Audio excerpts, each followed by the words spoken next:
Nang maulila si Clarissa sa kanyang ama, doon nagsimula ang kalbaryo ng kanyang buhay. Nag-asawa kasing muli ang kanyang ina. Pinagtangkaan siya ng amain. Nahinto siya sa kanyang pag-aaral hanggang sa napadpad siya sa Maynila.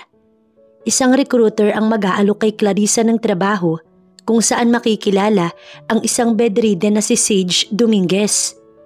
Lalaking magpapabago sa takbo ng kanyang buhay, maging sa tibok ng kanyang puso. Ang magiging ama ng kanyang 5 supling. Clarissa, pagkatapos mo maghugas ng plato, maglinis ka ng buong bahay ha. Maglaba ka. Dinig ni Clarissa ang boses ng kanyang ina habang kasalukuyang sinusuklay ang mahaba nitong buhok. Nilingon ito ng dalaga na nasa kanyang likuran lamang. Nakita niyang nakasuot ito ng maiksing bestida, luwa ang cleavage at may makapal na makeup, maging ang mga labi nito'y pulang-pula sa makapal na lipstick. 1 linggo pa lang noon simula nang mailibing ang kanyang ama na hindi man lang nila nadala sa hospital dahil sa kawalan ng pera. Kaya nawala itong hindi man lang nalaman ang tunay na karamdaman. Masakit para kay Clarissa na mawala ng isang ama. Subalit mas masakit para sa kanya ang ginawa ng kanyang ina. Kagabi kasi ay nakita niya itong may kasamang lalaki sa loob ng kwarto at dinig ni Clarissa ang kahalayang ginagawa ng kanyang ina dahil sa malakas na pag-ungol na tila nasisiyahan. At pinag-uusapan din ng kanilang mga kapitbahay ang kawalang hiyaang ginagawa ng kanyang ina at ang pagpatol daw nito sa mas bata kaysa rito. Sige inay, tanging naisagot niya kahit na masama ang loob dito. Kahit naman anong sama ng loob niya, wala siyang lakas ng loob na ito'y kalabanin. Pagkasabi noon, umalis na ang babae habang siya namamalisbis ang mga luha. Naiinis siya rito. Sana nga hindi nakikita ng kanyang ama ang kawalang ang ginagawa ng kanyang ina dahil ayaw niya itong masaktan. Naglinis kaagad siya ng bahay pagkatapos maghugas ng plato. Tsaka nagsimula na ring maglaban ng damit pagkatapos. Wala kasi siyang pasok sa araw na iyon dahil linggo. At kahit naman may pasok, siya pa rin ang gumagawa sa lahat ng gawaing bahay. Sa totoo lang, wala namang ibang hangad si Clarissa kundi mamuhay ng simple at masaya, kasama ang kanyang pamilya. Ang ama na sobrang mahal siya. Subalit sadyang mapagbiro ang tadhana dahil sinubok ng Diyos ang katatagan niya. Kung sana buhay pa ang kanyang ama ngayon, pakiramdam kasi niya, nag-iisa na lang siya. Nang mawala ang ama, pinahinto kaagad siya ng ina sa pag-aaral, gawa ng wala daw silang pera at pinagtrabaho. Masakit man para sa kanya, wala siyang magagawa. Pangarap din naman niyang makatapos kahit high school lamang at nangihinayang siya dahil gagraduate na sana siya sa taong yun. Pero kinalimutan na lamang niya ang pangarap na makapagtapos ng pag-aaral dahil imposible iyong mangyari. Kinahapunan, habang kasalukuyang nagsasampay ang dalaga ng kanyang mga nilabhan, nakita niyang pumasok sa kanilang bakuran ng ina kasama ang isang lalaking maskulado at matangkad. Walang iba kundi ang lalaking ipinalit ng kanyang ina sa kanyang ama. Nakaakbay pa sa babae ang umanong lalaki habang may bitbit na isang bag. Anak, halika rito. Nakangiting tila kay bait na tawag ng kanyang ina. Kay bilis nitong palitan ng halos kawawala pa lamang niyang ama. Wala ba itong konsensya? Bakit po inay? Tanong niyang nakasimangot. Simula ngayon, dito natitira sa atin si Leonard. Tito Leonard ang itatawag mo sa kanya. At nga pala babe, si Clarissa ang anak ko. Ipinakilala pa siya ng ina sa lalaki. At ano daw? Babe? Napailing siya. Nakangisi lamang ang lalaki na pinasadahan siya ng malagkit na tingin mula ulo hanggang paa. Hindi na siya nagulat. Sa edad na 40 ng kanyang ina, maganda pa rin ito. Palibhasa ay palaayos sa sarili.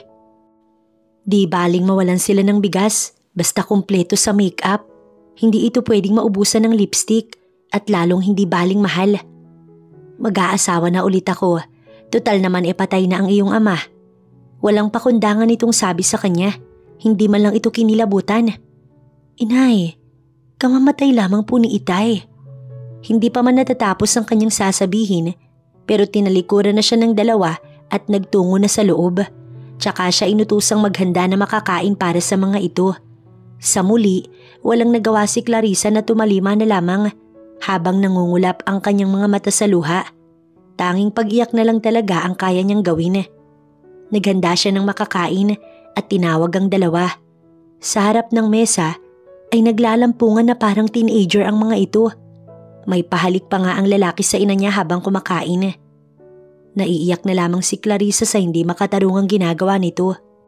Kinagabihan ay hindi nagulat si Clarissa nang sabihin ng kanyang ina na doon na ito matutulog sa kanilang bahay. Sa muli ay walang nagawa si Clarissa. Narinig na naman niya ang ingay na nagmumula sa kwarto ng kanyang mga magulang. Para bang pakiramdam niya, binababoy ng kanyang ina ang kwarto na iyong dati ay ang kanyang ama ang siyang kasama nito sa loob. Paano iyon nagawa ng kanyang ina? Wala man lang ba itong konsiderasyon? Inis siyang nagtakip ng tenga para hindi marinig ang ingay sa kabilang kwarto at pinilit ng matulog. Kinaumagahan, nadatnan niya ang lalaking nagngangalang Leonard sa kanilang kusina. Bihis na siya't paalis na rin. Pumapasok kasi siya sa tindahan ng mga tsinelas ni na Joanna. Kaibigan niya ito simula ng high school at syempre mabait. "Clarissa, pakitimplahan nga ako ng kape. Pakiigiba na rin ang banyo pang paligo ko." Utos nito kaagad sa kanya. Hindi niya alam kung saang lupalop ito napulot ng kanyang ina. Pero ngayon niya lamang napagtantong napakakapal pala ng mukha nito bukod sa pagiging batugan. Tila wala siyang narinig na nilagpasan ng lalaki. Nainis naman itong mahigpit siyang hinawakan sa braso at ramdam niya ang pagpiganon. Napatingin siya rito ng masama. Galit siya sa lalaking ito at kailanman hindi niya ito matatanggap sa kanilang bahay. "Bitiwan niyo ho ako." Asik niyang pahablot na binawi ang hawak na braso niya. Pero hindi siya makaalpas sa mahigpit nitong pagkakahawak. Ngumisi ito at marahang inilapit sa kanya ang mukha nito at kita niya ang pagbaba ng mga mata nito sa kanyang harapan. "Alam mo bang mas maganda ka sa inay mo?" Humaplos ang mainit nitong hininga sa mukha niya nang mas ilapit ni Leonard ang mukha sa kanya. Kinilabutan si Clarissa. "Bitiwan mo ko!" Takot at galit niyang bulyaw. "Paano kung ayaw ko? May magagawa ka ba? Kaya kitang paligayahin, Clarissa. Tsak, magugustuhan mo ang gagawin ko sa iyo kung papayag ka." Ngisi pang lalo nito. Inubos na ni Clarissa ang kanyang lakas upang makaalpas sa bastos na lalaki at patakbong lumabas ng bahay. Sa halip na mag-almusal bago pumasok sa trabaho ay hindi na lamang. Baka kung ano pang gawin sa kanya ng lalaki. Kapag ganoong oras, wala na ang ina. Tiyak na pumasok na rin ito sa salon. Masahista kasi doon ang kanyang ina na kadalasan, gabi na ring umuwi. 3 araw lang naman ang pasok nito at nagtsatsaga sa kakarampot na kita. Minsan inaabot ito ng alas 8 ng gabi. Siya naman ay hanggang alas 5 lamang ang kanyang trabaho. Matapos ang ginawa ni Leonard sa kanya kanina, ay natakot na siyang umuwi ng maaga. Kaya nga tumambay muna siya sa bahay ng kaibigang si Joanna. Subalit hindi niya inaasahang sa pag-uwi niya, wala pa rin ang kanyang ina sa bahay at ang madadatnan niya ay ang palamunin nitong lalaki. "Mabuti naman at dumating ka na, Clarissa. Ibili mo nga ako ng alak." Utos kaagad sa kanya. Hindi niya pinansin na nilagpasan ito at nagtungo sa kwarto. Wala siyang planong sundin ng lalaki. Naiinis itong kumatok sa kanyang kwarto. "Clarissa, buksan mo to. Kundi sisirain ko tong pintuan." Inis na sabi ng lalaki. Hindi lang isang beses itong kumatok kundi pa ulit-ulit hanggang sa natutululi na siya sa ingay sa labas. "Ano ba? Nagpapahinga na po ako, pwede ba? Huwag niyo na akong abalahin." Bulyaw niya nang pagbuksan ito ng pinto, pero yun ang pagkakamali niya. Dahil hinawakan siya sa mahabang buhok at pasabunot na iniharap dito. Napangiwi naman siya sa sakit. "Ang lakas ng loob mong kalabanin ako, Clarissa. Mukhang hindi mo pa yata ako kilala." Inis nitong wika. Siya man ay inis din. "Kilala na kita. Isa kang batugan at walang silbi dito sa bahay.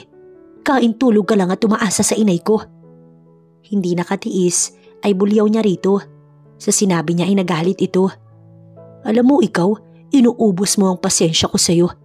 Kaya kong gawin lahat sa'yo, Clarissa. Wala akong kinatatakutan. Naiintindihan mo? Dahil kaya kong patayin ang nanay mo." Saad at manyak na dinilaan ang kanyang pisngi. Dahil dito, kinilabutan siya at nanginig ang buong katawan sa matinding takot para sa lalaki. Nagpumiglas siya at nang makawala, muling isinara ang pinto ng kanyang kwarto at nagsumiksik sa gilid. Sunod-sunod siya nitong kinatok na lalong nagbigay ng takot kay Clarissa. "May problema ba, Leonard?" Dinig niya pa ang pagdating ng kanyang ina habang kinakalampag nito ang kanyang pintuan. "Wala naman. Maitatanong lang sana ako sa anak mo." Pagsisinungaling ni Leonard. Sa takot para sa lalaki, hindi na siya lumabas pa ng kanyang silid. Hindi na lamang siya kumain ng hapunan para makaiwas dito. Ayaw niya itong makita. Umiwas na rin siya sa lalaki. Kadalasan tulog pa ang mga ito ay nag-aasikaso na siya sa pagpasok ng trabaho. At gabi na umuuwi at nagkukulong pagdating para lang hindi magtagpo sa loob ng bahay ang landas nila ng lalaki. Yun nga lang, araw ng linggo, walang pasok ang kanyang ina maging siya. Lahat sila ay nasa bahay. "Inay, baka pwedeng wag mo nang patirahin dito si Leonard." Lakas loob niyang sabi. "Bakit?" Galit agad ang babae. Gusto niyang sabihing bastos ito, manyak at nakakatakot. Subalit pakiramdam niya, mas kampi ang ina sa lalaki. "Alam mo, Clarissa, bilang babae may pangangailangan din ako. Wala na ang ama mong magbibigay nun at hindi na siya babalik. Ilang taon siyang naratay at tiniis ko yun. Tapos ngayon pipigilan mo kung maging masaya? Ito ang tandaan mo, mas kaya kitang mawala sa buhay ko." Pagalit nitong wika at siya'y tinalikuran. Nangungulap ang mga mata niyang sinundan nito ng tingin. Bakit ganun ang ina niya? Hindi ba nito minahal ang kanyang ama? Pasado 2:00, nagpaalam ang ina na may service na tutunguhin kaya naiwan siya sa bahay. Umalis din si Leonard, bagay na ikinatuwa niya. Naglaba, naglinis at nagluto ang kanyang ginawa bago naligo. Muntik pa siyang mapaigtad nang makita si Leonard pagdaan niya sa sala galing banyo. Nasa may likod kasi ang kanilang paliguan. Ganito naman talaga sa probinsya. Nakahiga ang lalaki sa sofa at nanonood ng TV. "Clarissa," tawag nito sa kanya. Mabilis itong bumangon at siya ay nilapitan. Napaatras pa nga siya sa takot pero nasukol siya sa pader. Ngumisi ang lalaki. Titig na titig sa mukha niya at marahang hinaplos ng daliri ang kanyang pisngi. Siya na may diring-diri. "Ang ganda mo, Clarissa. Sabihin mo lang, iiwan ko ang nanay mo at lalayo tayo rito. Pwede tayong magsama habang buhay." Nakangiting saad pa nito. Napalitan ng galit ang takot na nararamdaman sa lalaki at malakas itong sinampal.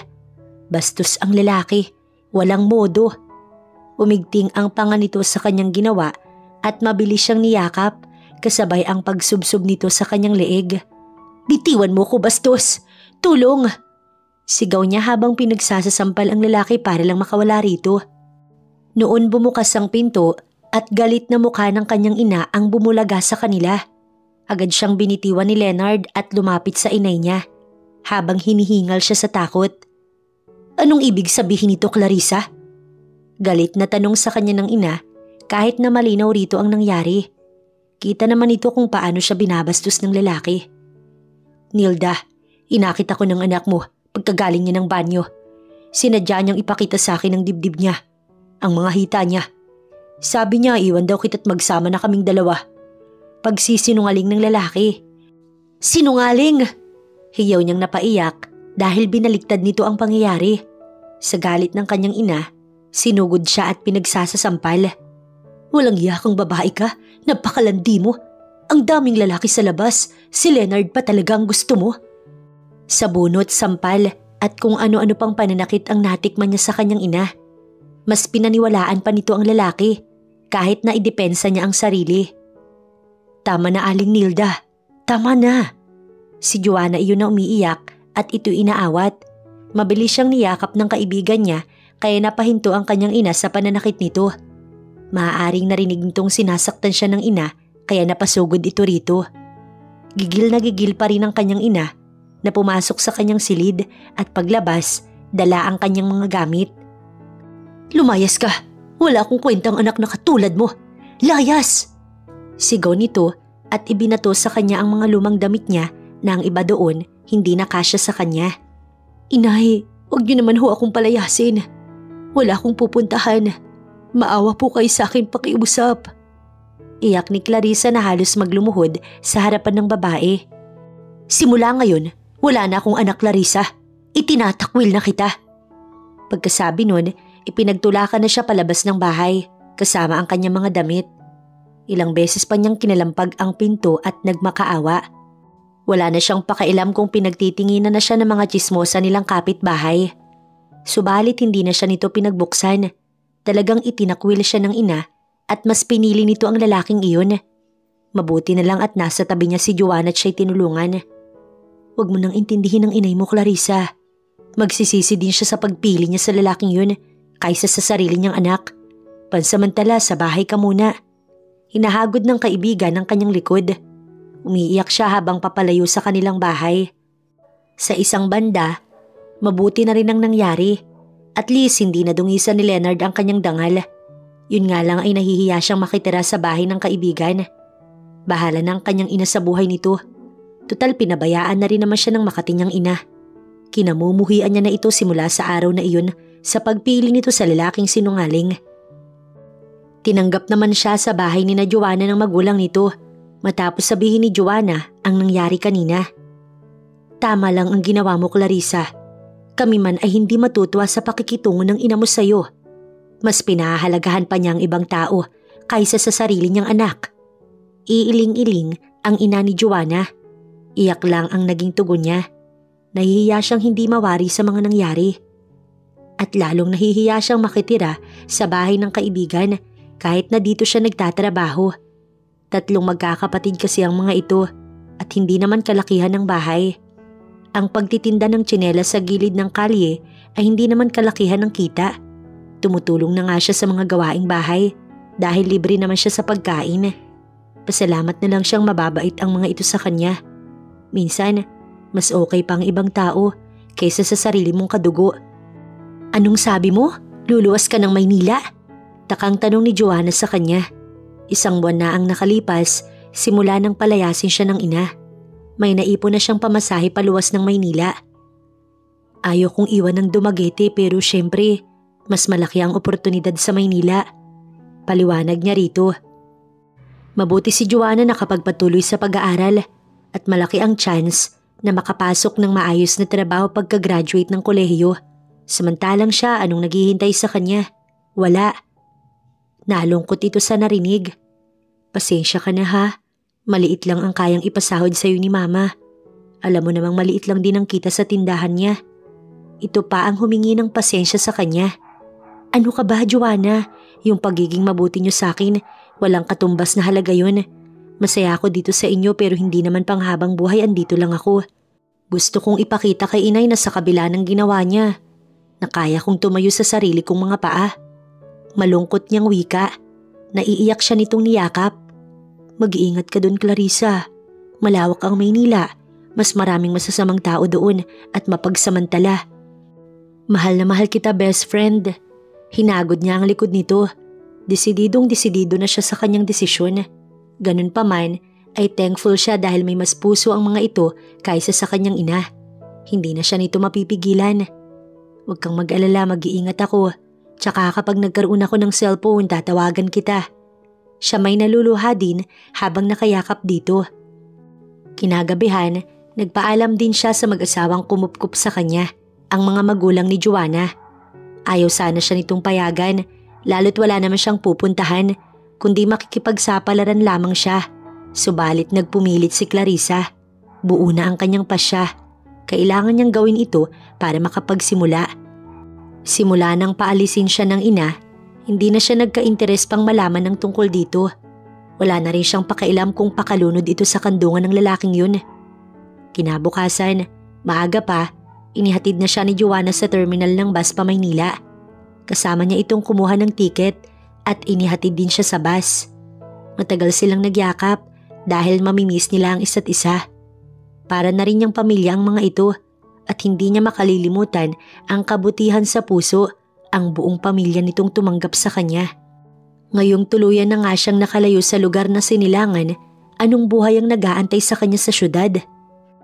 Pagdating ni Clarissa sa Maynila, bumaba siya ng bus na hindi alam kung saan pupunta.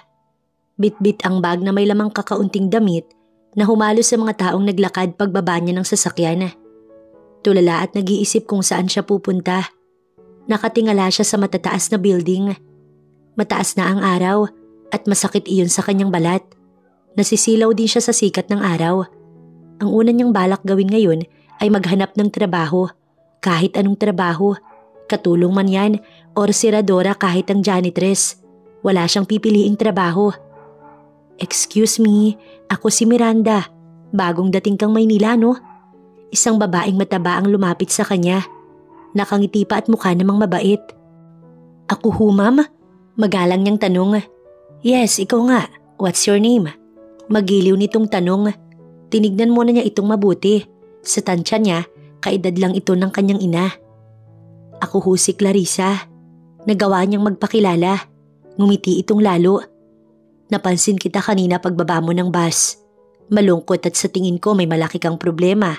Pwede kitang tulungan," sabi pa nito sa kanya. "Tulungan po?" Pag-uulit niya sa sinabi nito. "Oo, iha. Ang trabaho ko talaga ay tumulong sa mga taong nangangailangan ng trabaho. Madaling trabaho, malaki ang kita." Pangiingganyo nito sa kanya. Sinuyod siya ng tingin mula ulo hanggang paa. "At dahil maganda ka at maganda rin ang hubog ng katawan mo, palagay ko, pwede kitang bigyan kaagad ng trabaho. Sumama ka muna sa akin para doon tayo sa bahay ko mag-usap. Ano, payag ka ba, Clarissa?" Tanong pa sa kanya. Saglit siyang nag-alangan dahil hindi niya kilala ang babaeng kaharap. Naalala niya rin ang sinabi ng kaibigan na maraming manloloko rito. Pero sa tingin niya mabait naman ito. Isa pa'y kailangan niya talaga ng trabaho. "Sige po." Alanganin niyang saad. "Alam mo, mahirap kumita ng pera dito sa Maynila. At sa tulong ko pareho tayong kikitang dalawa. Kumbaga magtutulungan tayo, okay ba yun?" Sabi pa nito sa kanya nang nakangiti. "Ma'am, kapag sumama ba ako sa inyo, may matitirhan na ako?" "Hindi lang matitirhan, Clarissa, kundi may pagkakataon kang yumaman." Tugon na abot tenga ang ngiti. Yumaman? Na-curious siyang bigla at nagkaroon ng pag-asa muli sa buhay. Nawala ang bigat ng dinadala sa kanyang dibdib at napalitan ng sigla. Kung totoo man ang sinasabi nito, nais niyang bumalik sa kanyang trabaho. "Oo, basta Clarissa, sa trabahong ito walang arte ha. Hindi naman kita pipilitin kung ayaw mo. Pero once na sumama ka sa akin, it means tinatanggap mo na ang alok ko." Paliwanag ng babae sa kanya. At dahil wala naman siyang ibang pupuntahan, sumama na lamang siya sa bahay ng babaeng nagpakilalang Miranda. Sabi pa nga niya, hindi na siya mag-iinarte sa kahit anong trabaho. Doon niya nakitang mukhang maalwa ng buhay ni Miranda dahil malaki at marangya ang bahay nito. Para iyong apartment sa dami ng kwarto. "Halika," hawak pa nito sa kamay niya habang papasok sa loob ng bahay. Nadatnan nila ang 4 na kababaihan sa pinakasala. "Girls, may bago tayong recruit. Siya si Clarissa. Siya ang magiging kasama niyo rito." Pumalakpak si Miranda upang agawin ang atensyon ng mga babaeng naroon sa sala ng bahay. Agad na patingin sa kanyang 4. "Hi Clarissa." Masayang bati sa kanya ng 4 at isa-isang nagpakilala sa kanya sa pangalang Ira, Kisha, Nadine at Marie. Tumango lamang siya sa 4 at nahihiyang ngumiti. Lahat sila'y magaganda. Bata pa na halos kaedad niya. Naisip niya kung anong trabaho nga ba ng mga ito. "Clarissa, magpahinga ka muna. Bukas kita bibigyan ng trabaho, okay?"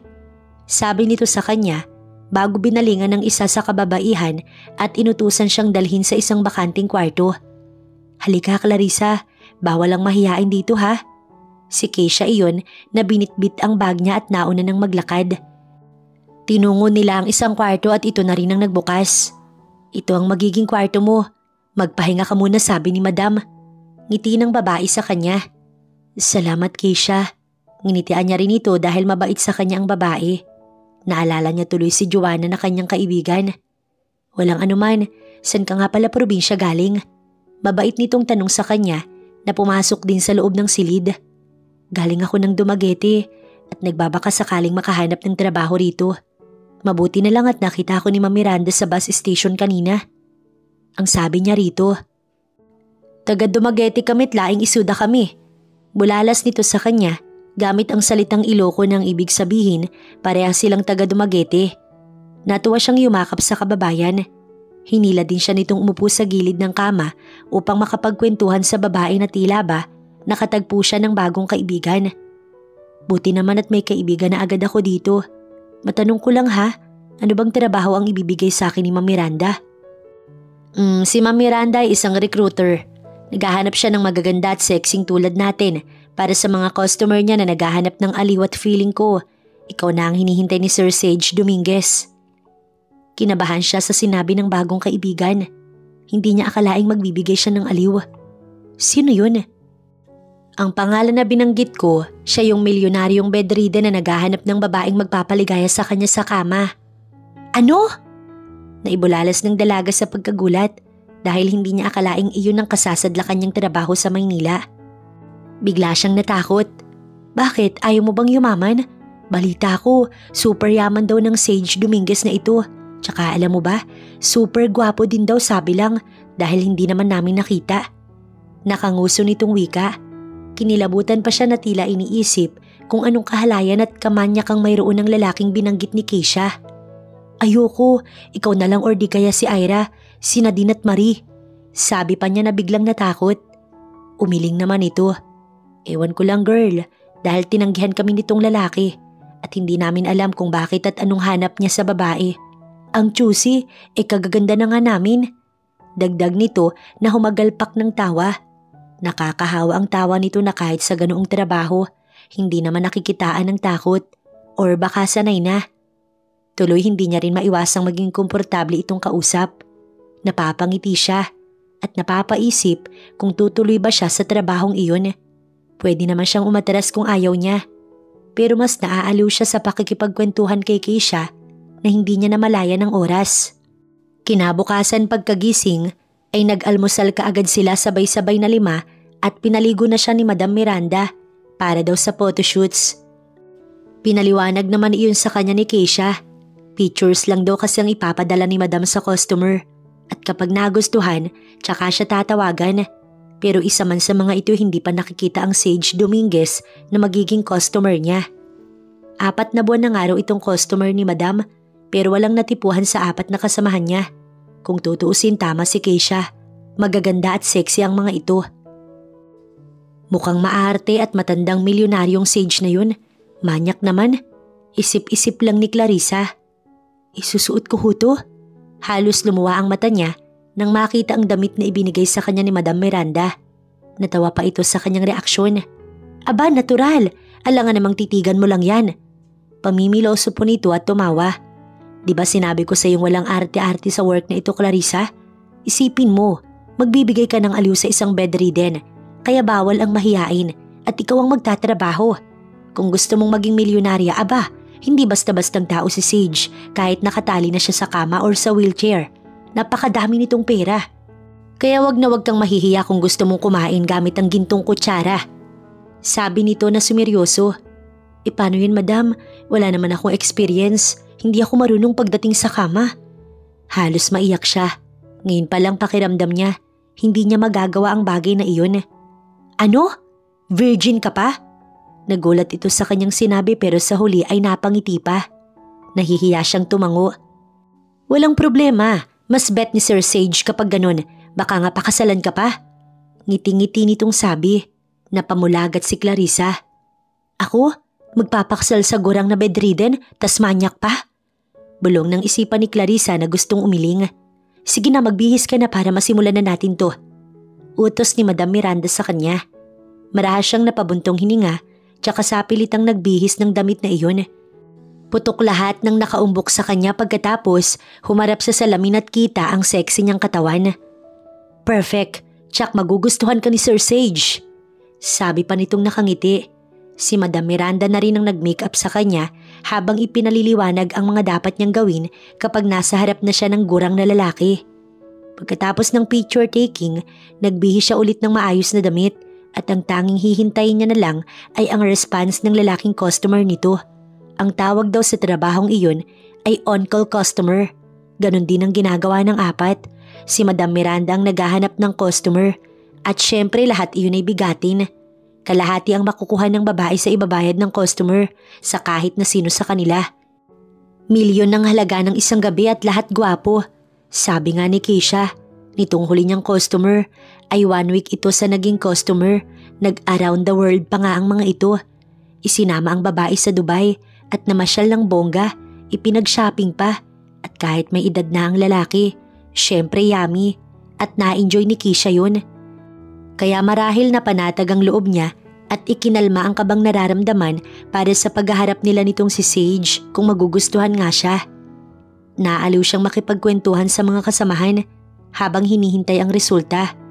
Baka kasi hindi na sila magkita-kita. 2 oras lang ang lumipas, minamanduhan na siya ni Madam Miranda na mag-alsa balutan dahil maya-maya lamang daw susunduin na siya ng driver ni Sage. Nagtilian ang kasamahan niya dahil sold out agad daw siya. Ang ganda at sexy nga daw niya. Ganun lang kadali. Hindi alam ni Clarissa kung paano aatras dahil bigla siyang kinabahan. Pero ang sabi sa kanya ni Madam na wag daw itong ipahiya. Kailangan niyang lakasan ang loob niya. Habang ibinabalik ang kanyang mga lumang damit sa bag, naiisip niya ang kanyang ama. Marahil kung hindi ito nawala, baka maayos ang buhay niya at nag-aaral pa siya ngayon. Pero heto siya tila mapapariwara na. Bye Clarissa. Yakap sa kanya ni Keisha na sa maiksing panahon naging ka-close niya. Kumuway din si Madam nang tuluyan na siyang umalis sa kayang magarang sasakyan. Kinakabahan siyang hindi mawari habang napapatingin sa driver ng sasakyan. Maedad na ang lalaki. Ang kagandahan, halatang mabait ito nang initian pa nga siya nang magtama ang kanilang mga mata sa view mirror. Gusto niyang magtanong tungkol sa amo nito pero hindi niya magawa. Nahihiya siyang nasadlak sa ganitong uri ng trabaho sa kanyang murang edad. 16 pa lang siya pero imbis na mag-aral, heto't kailangan ng kumita ng pera gamit ang dangal. Diyos ko, gabayan niyo po ako. Usal niyang panalangin dahil alam niyang pakikinggan siya nito. Hindi na matandaan ni Clarissa kung ilang oras siyang nakaupo sa loob ng kotse. Hanggang sa huminto ito sa isang mataas na gate. Matapos mag-buzzer ng driver, bumukas iyon at bumulaga sa kanyang paningin ang malawak at malaparaisong bakuran. Nakaapat ata silang ikot bago tuluyang gumarahe ang sinasakyang kotse. Basta nalula siya sa lawak ng espasyo sa loob. Para pa nga siyang bata na hindi mapigilan ng sariling mapaawang ang labis sa paghanga. Saktong paghinto naman ng kotse ay may isang unipormadong maid ang lumapit sa kanya galing sa loob ng kabahayan. May edad na ito at sa tansya niya ay nasa 50 na. Halika sa loob, iha, at kanina ka pa hinihintay ni Senyorito Sage. Tawagin mo na lang akong Manang Rosie. Ikaw ba, anong pangalan mo? Mabait nitong tanong matapos magpakilala sa kanya. Clarissa po, Manang Rosie. Halika, pumasok na tayo, sumunod ka sa akin. Sa isip-isip niya ang bait nito sa kanya. Siguro isa ito sa tapat na tagapagsilbi ng lalaking amo. Sumunod siya rito sa loob ng marangyang bahay. Habang pigilang hininga. First time niya kasing nakapasok sa ganoong kagarang lugar. Ganun man, hindi niya makapasa puso ang kaligayahan dahil alam niya kung anong magiging papel niya sa loob. Narito siya para magbigay ng aliw sa isang baldado. Pagdating sa loob ng bahay, dinala siya ng ginang sa isang malawak na kwarto. Dito ang magiging kwarto mo, iha, at ang paper bag na nasa ibabaw ng kama mo'y naglalaman ng damit na isusuot mo bago ka magtungo sa kwarto ni Senyorito Sage mamaya. Pagbukas pa lamang ng pintuan sa dim light na silid ay paliwanag ni Manang Rosie sa kanya.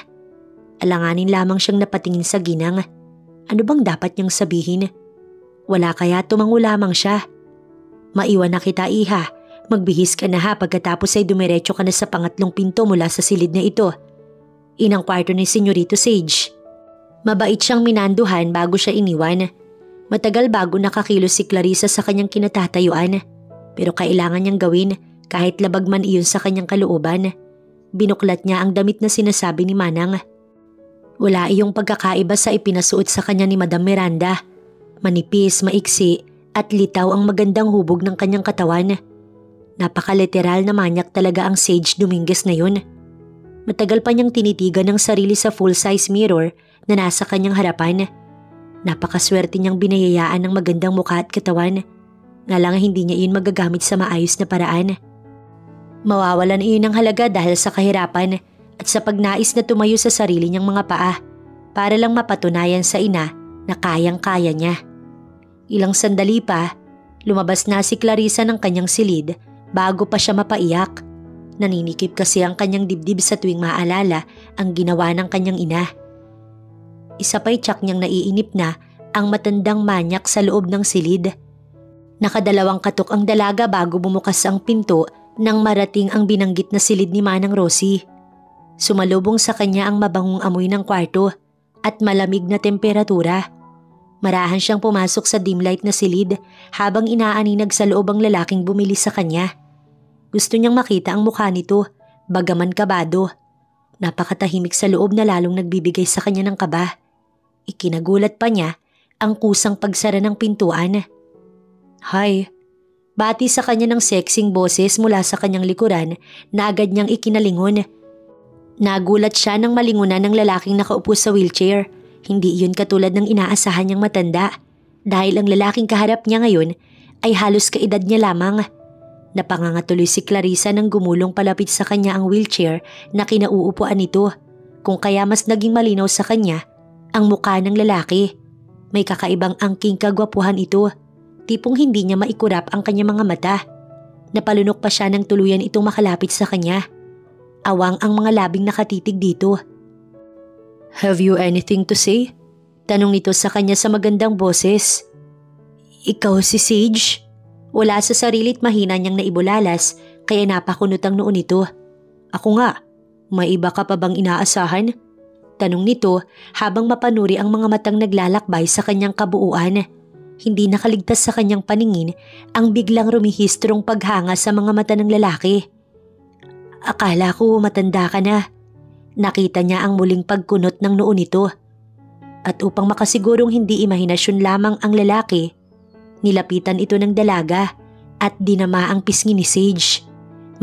Mainit iyon at lalo pang napakunot ang noo ng lalaki sa ginawa niya.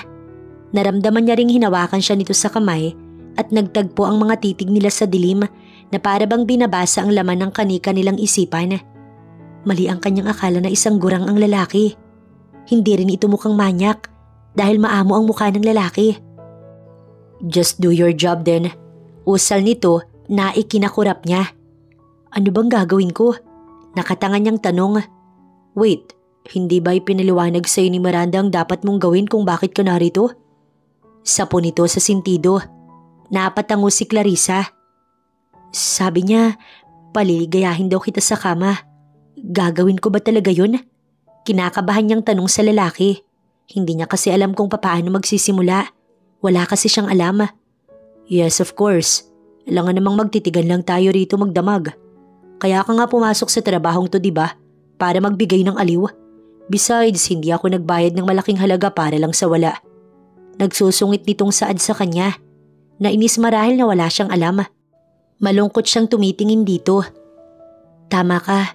Bakit ba ako mag-iinarte? Wala naman talaga akong choice." Lumapit siya sa lalaki tsaka hinawakan ito sa dalawang braso at natuklasan niya kung gaano katigas iyon. Ramdam niya rin ang paggapang ng tila kuryente sa kanyang katawan na nagmula sa lalaki. "Anong ginagawa mo?" Pagtataka ng lalaki. "Ililipat kita sa kama." Mabait niyang tugon. "Hindi mo ko kayang buhatin, ako nang gagawa." Mabait nitong wika na pinagulong ng lalaki ang wheelchair sa kabilang bahagi ng kama.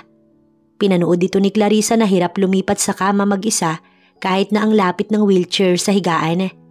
Namamawis ang noo nito at kita niya kung gaano nito sinikap kumilos mag-isa na hindi nangangailangan ng tulong mula sa ibang tao. Noong makita niyang matutumba na ang lalaki, bigla na lamang siyang nag-alala. Ni hindi niya na malayang nayapos niya na pala ito. Pero dahil mabigat si Sage, hindi niya naagapan ng lalaki. Pareho silang bumagsak sa sahig imbis na sa kama. Bigla ay namilipit ito sa sakit. Dahil dito, nakaramdam siya ng matinding takot at pag-aalala na lumala ang kalagayan nito. "Sorry sir, kasalanan ko. Sorry po." Paghingi niya ng pasensya ng sa pakiramdam, kasalanan niya ang nangyari habang inaalalayan na muli ang lalaki upang tumayo. Napapaungol ang lalaki dahil sa matinding sakit. Hindi maipinta ang mukha nito. Sinikap ni Clarissa na buhati ng lalaki na itinukod ang dalawang tuhod habang itinatayo ito. Sobrang bigat ng lalaki na halos hindi niya makaya. Minsan pa nga niyang naisip na paano ito nakasurvive ng matagal na walang katuwang sa bawat pagkilos. Gayong hirap na hirap ito ngayon kahit nakatuwang siya. Kumapit naman si Sage sa gilid ng kama. Gamit ang lakas ng braso, ay naangat nito ang katawan habang inaagapan niya. Kahit papaano'y tagumpay niyang naisampa ito sa ibabaw ng kama. "Sir, okay ka lang ba? Anong masakit sa'yo?" Inosente niyang tanong nang maiayos ito sa ibabaw ng kama. Inunat niya ang dalawa nitong paa tsaka nilagyan ng una ng ulo upang makasandal ng maayos si Sage. Natitigilan itong nakatitig sa kanya. Nanatili siyang nakadikit at halos yakap ito habang nilalagyan ng una ng uluhan. Pero sa halip na sagutin siya ng lalaki, ay kinabig siya nito't siniil ng halik sa labi. Napamaang si Clarissa at nataranta, kasabay ang pag-init ng magkabilang pisngi niya. Sumikdo sa kakaibang kaba bigla ang kanyang dibdib dahil sa mainit at malambot na labi ni Sage na dumikit sa kanyang mga labi. Kanina pa gustong halikan ni Sage ang dalaga. Masyadong mapang-akit ang labi nito't nagtitimpi lang siya. Wala siyang pakialam kung magalit ito dahil bayad niya ang katawan nito. At batid ng babae ang trabahong pinasok. Niyakap niya ito at inihiga sa tabi niya habang patuloy na inaangkin ang nakakabaliw nitong labi. Dama niya rin ang pagsikdo ng bagay na iyon sa kanya.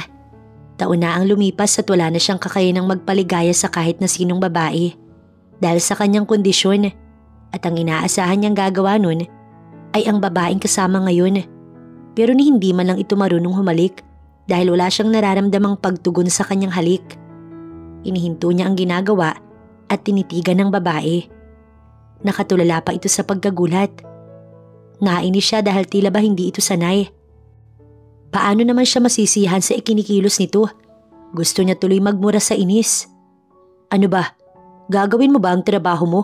Or ako pa ang gagawa?" Iritable niyang tanong rito. Nangulap ang mga mata ng babae. "Sir." "Wag mo akong tawaging sir. Pwede bang Sage na lang?" Inis niyang sigaw. "Sorry." "Stop that craft. Do what I said." Inabot niya ang kanyang cellphone at binuksan iyon. Namili ng isang video upang mapanood nito kung anong dapat gawin para masatisfied lamang siya rito. "Ano bang gagawin ko?" Naiiyak niyang tanong. Wala ring kwenta dahil ayaw nitong manood ng video. Ilang na ilang at nahihiya. "Great, okay fine, kiss me." Naiinis niyang utos at inilapit ang labi sa dalaga. Mukha ba talaga itong walang alam? Paano ito nakapasok sa ganoong uri ng trabaho? "Sige, okay." Napipilitan itong lumapit sa mukha niya at idinikit ang labi nito sa kanya. Muling nag-init ang kanyang pakiramdam. Kaya sa halip na hintayin niyang halikan siya nito, ay siya na mismo ang humalik sa babae. Maalab mapaghanap hanggang sa maramdaman niyang unti-unti nitong ginagaya ang ginagawa niya. Iginigiya ang labi nito hanggang sa tuluyan itong matuto. At hanggang ginagawa nila iyon lalo siyang nagiinit. Nagmistula siyang gutom, sabik at hindi niya kayang magtimpi. Hindi niya na napigilang kalasin ang mga sagabal ng dalaga. Damang-dama niya na sa sarili ang pagnanasa sa babae. Nang maramdamang nanulak ang kamay nito. Nagiinit na naman ang kanyang ulo. Kanina pa ito nagpapakipot sa kanya't naiinis na siya. "Tell me, do you really want to do this or not?" Naroon na naman ang inis ni Sage. Sa lahat ng ayaw niya ay iyong nabibitin. At nag-iinarting babae. Walang tugon na tinitigan siya nito. "Sagot!" Madiin niyang saad. Tumango ito bago tumugon. "Gusto." Mahina pero dinig niya. Sapat na iyon sa kanya upang sa muli magsimula siyang gumalaw. "What the F? She's a virgin." Napatingin siya sa luhaang mata ng dalaga habang patuloy ang ginagawa niya. Pero kung may isang bagay man siyang gustong mangyari, iyon ay ang marating ang dulo kasama ito. Dahil kung ihihinto pa nila ang mga sandaling yun, pakiramdam ni Sage ay mababaliw siya. Ilang minuto silang walang kibuan pagkatapos ng namagitan sa kanila. Satisfied siya dahil narating ang dulo. Hinaplos niya ang pisngi ng babaeng nakaunan pa sa kanya. May luha pa sa mga mata nito. "I'm sorry." Hindi niya alam kung bakit kailangan niya mag-sorry sa babaeng binili niya na. Nagbaba ito ng tingin. Unti-unting kumawala sa yakap niya. Pero hindi niya hinayaang makalayo ang babae. Bagkus ay niyakap ito ng mahigpit. Pananagutan kita, don't worry. Saad pa niya sa dalaga.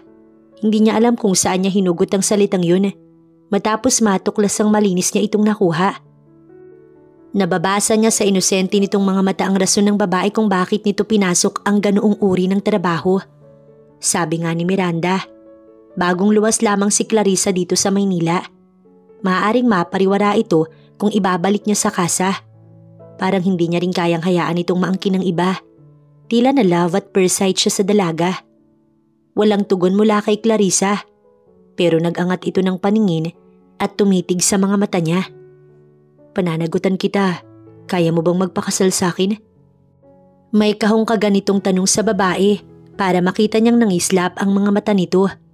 Panaginip para kay Clarissa na matupad ang hiling na maging maayos ang buhay niya rito sa syudad. Dahil iisa lang ang ibig sabihin ni Sage na pananagutan siya ng lalaki. Ito na ang simula na magiging maayos ang kanyang buhay, na hindi siya masasadlak pa sa dilim. Makakaalis na siya sa trabahong pinasok. Totoo? Hindi makapaniwalang tanong ni Clarissa. Yes, kung tatanggapin mo ang isang inutil na kagaya ko. Wika ni Sage sa dalaga sa mababang boses. Sage, hindi basihan sa akin kung ano ka. Salamat din sa pagtanggap mo sa akin. Mangiyak-ngiyak si Clarissa. Sinong mag-aakalang pananagutan siya ng lalaking bumili sa kanya? Hinalikan ni Sage ang pisngi ng babae. Ngumiti siya sa sobrang kaligayahan, tsaka mahigpit itong niyakap. Sa madaling panahon nga, ipinaasikaso ni Sage ang kasal nila ni Clarissa. Bagay na ikinagulat ng lahat, ng tiyahin at ang dalawang pinsan.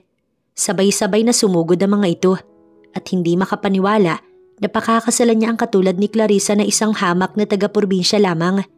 At kung paanong nalaman ng kanyang tita Daisy ang pinanggalingan ni Clarissa ay hindi niya alam. Sage, pwede bang pag-isipan mo muna ang mga desisyon mong magpapakasal? Huwag kang padalos-dalos, hindi mo alam ang pinasok mo. Nagtaas ng boses ang kanyang tiyahin.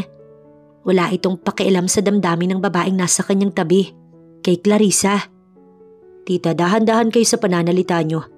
Nagtitimpi si Sage, hindi niya maiwasan ang pagtagis ng kanyang bagang. Ma'am, ano naman pong rason na tayo ninyong mag-asawa si Sage? Di ba dapat matuwa kayo dahil may mag-aasikaso na sa kanya? Saad ng isa niyang pinsan na si Darwin. Binalingan pa siya nito at humingi ng dispensa sa sinabi ng kanyang tiyahin. Si Clarissa naman, nakadama ng panliit sa sarili dahil sa lantarang pag-ayaw sa kanya ng tita ni Sage. Natuwa pa man din siya nang sabihin nitong makikilala niya na ang tiyahin at dalawang pinsan. Subalit hindi akalaing ito pala ang ahad lang sa kanila. Ayon kay Sage, ay ulila na ito at tanging kapatid na lang ng mami nito ang kamag-anak ni Sage na malapit rito dahil ang iba ay nasa malayo. Subalit ngayon, parang gusto na lang niyang lumubog sa kanyang kinaupuan, hiniling na maglaho. Ha? Hindi tayo nakakasiguro kung anong motibo ng babaeng yan, Sage. Maaaring pera mo lang ang habol niya. Kung ang dati mong ang kasintahan noon ay nagawa kang iwanan dahil sa kalagayan mo, yan pa kaya? Tiyak, iiwan ka din ng babaeng ito pagkatapos makuha ang nais niya. Tuwirang pangiinsulto na sabi ng tita Daisy nito kay Clarissa. Dagling naikuyom ni Sage ang kamao. Naiinis siya sa pangiinsulto nito sa babae. Hindi naman nakatiis si Clarissa at tumayo. Siguro nga ninais niya ring makaahon sa kahirapan, pero hindi siya ganun kagarapal sa salapi katulad ng iniisip ng babae. Mawalang galang na ho. Oo, pakakasal ako kay Sage. Pero hindi ibig sabihin nun na interesado ko sa kayamanan niya. Sapat na sa akin na tinanggap niya ako kung sino at ano ko. Pagtatanggol ni Clarissa sa kanyang sarili. Nagalit ang anyo ng ginang. Talaga lang ha, Clarissa? Huwag mong sabihing in love ka kay Sage kaya magpapakasal ka. Ganoong bago lang kayo nagkakilala. Alam ko na ang motibo ninyong mga hampas lupa. Tita, Ma'am. Magkapanabay na saway ni Darwin at Sage sa matataas na pananalita ng ginang habang si Wolan ay tahimik lamang. Napayuko naman si Clarissa at hindi na kumibo pa. Dali-daling tinangay sa labas ni Darwin ang ina bago pa hindi nakapagpigil si Sage. Makikita ang galit sa mga mata ng lalaki. Nahihiya namang tinungo ni Clarissa ang kwarto at doon umiyak dahil sa pangiinsulto ng tiyahin ni Sage. Insa naman, bakit siya? Akmang susundan ni Sage ang kasintahan ng magsalita si Wolan. Napahinto siya pero hindi umimik. Alam ni Sage na malaki ang utang na loob niya sa pamilya ng mga ito. Bukod sa Tito Limuel ang nangangasiwa sa kumpanya habang siya'y nasa therapy. Pero walang sino man sa mga ito ang pwede siyang hadlangan sa kanyang kaligayahan. Si Clarissa ang gusto niya't wala ng iba pa. Why not? Kalmado niyang tanong habang nagsisimulang uminit ang bunbunan. Isa rin pala ito sa ayaw kay Clarissa pero hindi lang nagsalita kanina. Ikaw na rin ang may sabing kabilang siya sa mga bayarang babae. Tama si ma'am. Pera ang... Hindi na nito naituloy ang sasabihin nang mabilis niyang ipinihit paharap ang wheelchair at lumapit dito. Naiinis siya't naubos ang kanyang pasensya. Agad kinwelyuhan ng lalaki. Marahil kung nakakatayo lamang siya, sinipa niya na ito. Hindi lamang si Wolan ang nagulat, kundi pati ang isa pa niyang pinsan na si Darwin na kasalukuyang papasok sa loob ng bahay. Mabilis sila nitong nilapitan. Darwin, pwede ba pakidala nga nitong kapatid mo sa labas? At kung pwede wag na kayong babalik dito hanggat hindi niyo natatanggap si Clarissa. Patulak niyang binitiwan ng lalaki na muntik pang masubsob sa sahig dahil sa lakas ng kanyang pagkakatulak. Agad naman itong inilabas ni Darwin matapos humingi ng tawad sa kanya sa ginawa ng ina at kapatid niya. Wala siyang naging tugon na sinundan ng kasintahan sa silid nito. Nadatnan ni Sage na umiiyak ang dalaga sa silid nila. Clarice, pinagulong niya ang wheelchair palapit sa babae. Alam niyang hindi nito inaasahan ng malamig na pakikitungo ng kanyang tiyahin. Huwag mo na lang sanang pansinin ang mga sinabi ni tita. Nagulat lang sila sa desisyon kong pagpapakasal. Huwag kang mag-alala. Hindi na sila muling makakapasok dito sa loob ng bahay. Hinaplos niya ito sa buhok. Nagpahid ng luha si Clarissa at nag-angat ng paningin. Lumapit ito sa nobyo at yumakap. Dahil sa akin, nagkasira kayo ng tiyahin mo. Hindi ko sinasadya, Sage. Sorry. Wala kang kasalanan, Clarissa. Mas mahalaga ka kaysa sa akin. Hindi nila ako mapipigilan sa mga desisyon kung magpapakasal tayo. Sa ayaw at sa gusto nila. Kailangan kita, Clarissa. Masuyong hinaplos ng lalaki ang pisngi ng nobya at pinahid nito ang masaganang luha sa mata tsaka masuyong hinagkan sa mga labi. Kalong niya na ngayon ang nobya at nakaakap naman ito sa kanya. Hindi man aminin ng dalawa pero mahal na nila ang isa't isa. Samantala, palakad-lakad si Daisy sa sala habang si Wolan naman nakatingin lang sa ina. Nasa sala ang dalawa na kararating lang ng bahay. Aburidong-aburido ang babae sa nangyayari, lalo na at mas matimbang sa pamangkin ng babaeng bayaran kaysa sa kanilang kapamilya. Wolan, gumawa ka ng paraan. Kailangang hindi matuloy ang kasal ni Sage at ng babaeng yun. Kung kinakailangang lumpuhin mo ang babaeng yun katulad ng ginawa mo kay Sage, gawin mo. Huwag lang tayong magkaroon ng kaagaw sa kayamanan ng mga Dominguez. Tsaka kapag nabuntis ang babaeng yun, malaking problema ito. Magkakaroon tayo ng kahati at ikaw mawawalan ng karapatan sa kumpanya.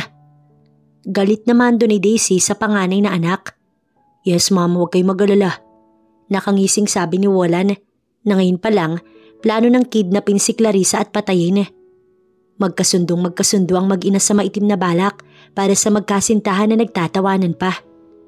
Sa araw na iyon ay pinanonood ni Clarissa ang ika-4 na buwan ng session therapy ng nobyo. Kahit papaano, makikitang may pagbabago nga raw sa kondisyon ng lalaki. Yun ang sabi ng therapist sa kanya. Malaking bagay din yun. Nahihilot niya ang mga paa ng nobyo sa umaga at gabi bago matulog kapag wala itong therapy. At sa mahigit 1 buwan niyang kasama si Sage, ay talagang komportable na si Clarissa kahit na pinaliliguan niya itong walang saplot. Hindi katulad ng dati na ilang siya at hindi makatingin sa nobyo. At sinisikap ng lalaki na makalakad bago pa man sila ikasal na dalawa sa susunod na buwan. Kaya porsigido ang lalaki at gusto din ni Sage na kapag sumasabak ito sa mahirap na therapy ay nasa tabi siya ng nobyo. Nginitian at tinititigan. Yun daw kasi ang nagbibigay sa lalaki ng extra power na suungin ng mahirap na therapy. Sir, are you ready? Tanong ng therapist kay Sage. Tumango siya bilang tugon. Si Clarissa naman, kabado habang nag-i-stretching ang nobyo. Kahapon kasi muntik na itong bumagsak sa semento, kundi pa naging maaga pang therapist. Sa katunayan, bago siya matulog, ay ipinagdarasal niya ang lalaki sa mabilisang recovery.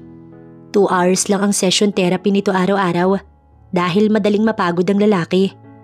Hingal aso sa pailang hakbang lang naman.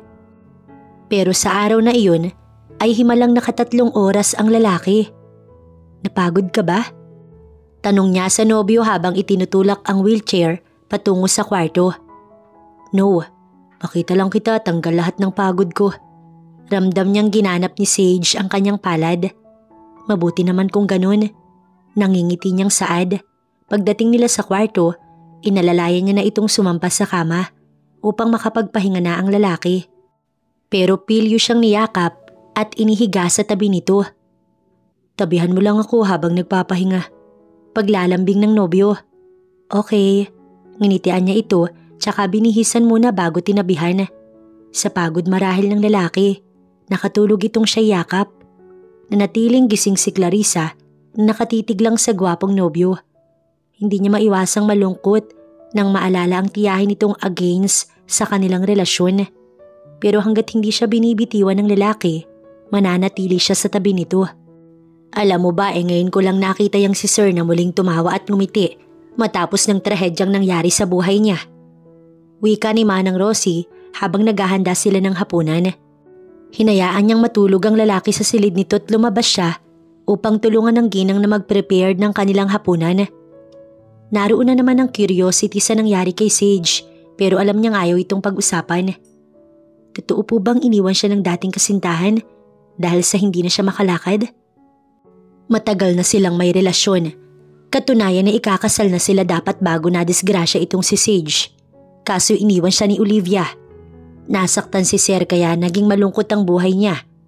Hanggang sa dumating ka, Clarissa. Kaya nakikiusap ako sa iyo. Kahit anong mangyari sa inyo, wag na wag mong iiwanan si Sir Sage. May halong pakiusap ang boses ni Manang. Hindi ko po iyon magagawa, Manang. Mahal ko na po si Sage. Pag-aamin ni Clarissa sa tunay niyang damdamin. Dagli itong napatingin sa kanya. Halos maiyak. Alam kong mahal ka ni Sir Sage kahit hindi niya sabihin sa'yo. Sana mas maging matatag kayong dalawa at wag na wag magpapadaig pa kahit anong pagsubok. Lagi mong paiiralin ang tinitibok ng inyong puso. Mahabang pahayag ni Manang Rosie na tinugon niya lang ng tango. Habang si Wolan ay nagplano na para kay Clarissa. Nakipagkita ito sa lalaking galing Bilibid na si Oscar. Itsura pa lang ng lalaki ay kriminal na. Makapal ang balbas at palaging may hinihitit na sigarilyo. Bukod doon, puro tattoo ang katawan at mahaba ang buhok. Anong kailangan mo? Tanong ng lalaking panay ang hit-hit ng Yossi. Patayin mo ang babaeng to. Sabay abot ng larawan ni Clarissa sa lalaki. And this time, ayaw kong papalpak ka. Malinis na trabaho, walang sabit. Kapalit ng malaking halaga. Dagdag ni Wolan. Ngumisi ang lalaking nakatingin sa larawan ni Clarissa. Wolan, kilala mo ko, diba? Hindi nagtatrabaho nang walang paunang bayad. Kailangan ko ng down payment. Mabuti na yung sigurado, baka mamaya hindi ka tumupad sa usapan. Madali akong kausap, Oscar. Pag maayos ang trabaho mo, may bonus ka pa sa akin. Gusto ko sa araw mismo ng kasal nila, kidnapin mo ang babaeng to para mas masakit para kay Sage. Nagkakaunawaan naman tayo, diba? Ngumiti si Oscar. Sa kabilang bahagi ng mga ito ay may nakatutok na kamera na kinukuhanan ng video ang pag-uusap ng dalawa. Okay, siguraduhin mo lang dahil kung hindi, kakanta kita mismo kay Sage na ikaw ang nag-utos sa akin upang patayin siya. Ngumisi ang lalaki. Napatiimbagang si Wolan sa sinabi ng lalaki. Paano kung may ibang nakarinig nun at naging ebidensya pa? Pwede ba mag-iingat ka sa pananalita mo? Maraming tao sa paligid. Iritang saad ni Wolan at napamura. Huwag na nating pahabain ang usapang to. Tawagan mo ako kapag nailigpit mo na ang taong inutos ko sa'yo. Pagkasabi niya, iniwan na ang kausap. Ngumisi naman si Oscar sa isipang magkakapera na naman siya. Kalaunan ay umalis na rin. Kumilos naman ang lalaking kumuha ng video sa dalawa. Matapos isave ang naturang video, ay agad umalis sa lugar na yon na walang nakapansin sa lalaki. Pagdating ni Wolan sa bahay, alak kaagad ang hinanap nito. Nadatnan pa niya ang kapatid sa sala na prenting nakaupo sa sofa at may kakaibang tingin sa kanya. Matagal siyang tinignan na parang hindi makapaniwala, pero agad din namang tumalikod at nagtungo ito sa pangalawang palapag ng bahay, tuloy-tuloy sa kwarto. Nagkibit balikat siya at tinungo ang cabinet na puno ng nakadisplay na alak. Okay na ma'am, nagawan ko na ng paraan. Pagbabalita ni Wolan sa ina kinagabihan. Pasimple itong nilapitan ng lalaki sa teres after dinner. Good, ngumiti ang ginang. Maaasahan ba naman yan? Baka naman palpak na naman niyang gawa niyang katulad noon. Tignan mo kung anong nangyari. Malapit nang makalakad si Sage. At heto panibago na namang problema. Stress nitong Saad. Mom, trust me. This time hindi na palpak ang inutusan ko. Paniniguro ni Wolan. Aasahan ko yan. Ayokong ma-stress kaya gusto kong malinis ang trabaho. Naputol ang pag-uusap ng dalawa kalaunan nang pumarada ang sasakyan ni Lemuel na asawa ni Daisy. Dagling naghiwalay ang dalawa na bumaba upang salubungin ang asawa. Pero nagulat pareho ang mga ito nang galit na sinalubong ni Lemuel ang anak ng malakas na suntok sa panga. Napasigaw ang ginang sa gulat na agad inawat ang asawa. Kahit si Wolan, hindi alam kung anong naging kasalanan sa ama. Dad, sapo ang panga na tinamaan ng suntok. San ka galing ha? Inis na tanong ng lalaki kay Wolan. Sapo pa rin nito ang panga nito. Who cares? Wala naman akong halaga sa'yo at bahay na ito. Galit na saad ni Wolan. Kasabay ang pagbalandara nito sa sofa matapos itong suntukin ng malakas muli ang lalaki. Sa pagkakataong yun ay umiiyak na si Daisy. Lalo at lumaban si Wolan at marahas na sinuntok ang ama na hindi inasahan ng lalaki. Kaya mas lalo itong nanggagalaiti sa galit. Lemuel, Wolan, tama na! Pumagit na ang ginang. Ano bang kasalanan ng anak mo't bigla ka na lamang nananakit? Paggalit na tanong ni Daisy sa asawang si Lemuel. Tanungin mo yung magaling mong anak. Pinagkatiwala ko sa kanya si Mr. Dulan. Pero anong ginawa niya? Investors pa mismo ang pinag-antay niya. Wala kang kwenta, Wolan. Wala ka sa kalingkingan ni Sage na kahit na baldado, kayang magpatakbo ng negosyo. Samantalang ikaw. Nangingipus-pus sa galit si Lemuel na dinura ang anak. Sobrang nanghinayang ito sa malaking halagang nawala sa company dahil sa hindi nito pagsipot sa kausap. Sige dad, ipamukha niyo sa akin na mas magaling sa inyo ang inutil na yun. Tignan ko lang. Tila nagbabadya pa si Wolan. Mas lalo lamang siyang nangangati ang kamay na kitilin ng buhay ni Sage. Walang ibang magaling sa kanyang ama kundi si Sage. Kaunting pagkakamali niya lang, iyahambing na kaagad siya sa lalaking yun. Aminado naman siyang nawala sa isip niya si Mr. Dulan dahil sa pakikipagkita kay Oscar. Sa halip na makipagkita sa isa sa mga investors nito, ay abala siya sa kanyang plano para sa babaeng binabalak wakasan ng buhay. Lalong nanggagalaiti ang kanyang ama sa galit na napahawak sa tapat ng dibdib at bigla na lamang natumba. Nagsisisigaw naman ang ginang na nataranta sa nangyari sa asawa. Wolan anak, dalhin natin sa hospital ang ama mo. Wolan! Sigaw ng ginang na hindi naman pinakinggan ng lalaki. Sa halip ay tumalikod. Mabuti na lang at dumating ang bunsong anak nitong si Darwin. Subalit hindi na umabot ng buhay ang ama nito sa hospital. Gulat naman si Sage sa nangyari nang mabalitaan ang pagkawala ng tiyuhin. Sabi ng tita Daisy niya, inatake ito sa sakit sa puso na matagal na palang nararamdaman ng asawa. Pero hindi man lang nababanggit sa kanila. Masyado daw itong naging subsub sa negosyo. Dahil dito, naging mabigat para sa kanya ang nangyari. Dahil isa ito sa pinagkakatiwalaan niya sa kumpanya. Higit sa lahat, para niya na itong ama. Ngayong wala na ang tiyuhin, kailangan niya na talagang makalakad dahil wala siyang ibang mapagkakatiwalaan sa company. Ayaw naman niyang malugi iyon dahil pinaghirapan iyon ng dad niya. Alam kong masakit sa iyo ang nangyari, Sage, pero kailangan mong magpakatatag. Naramdaman ni Sage ang paglapat ng mainit na palad ni Clarissa sa kanyang balikat.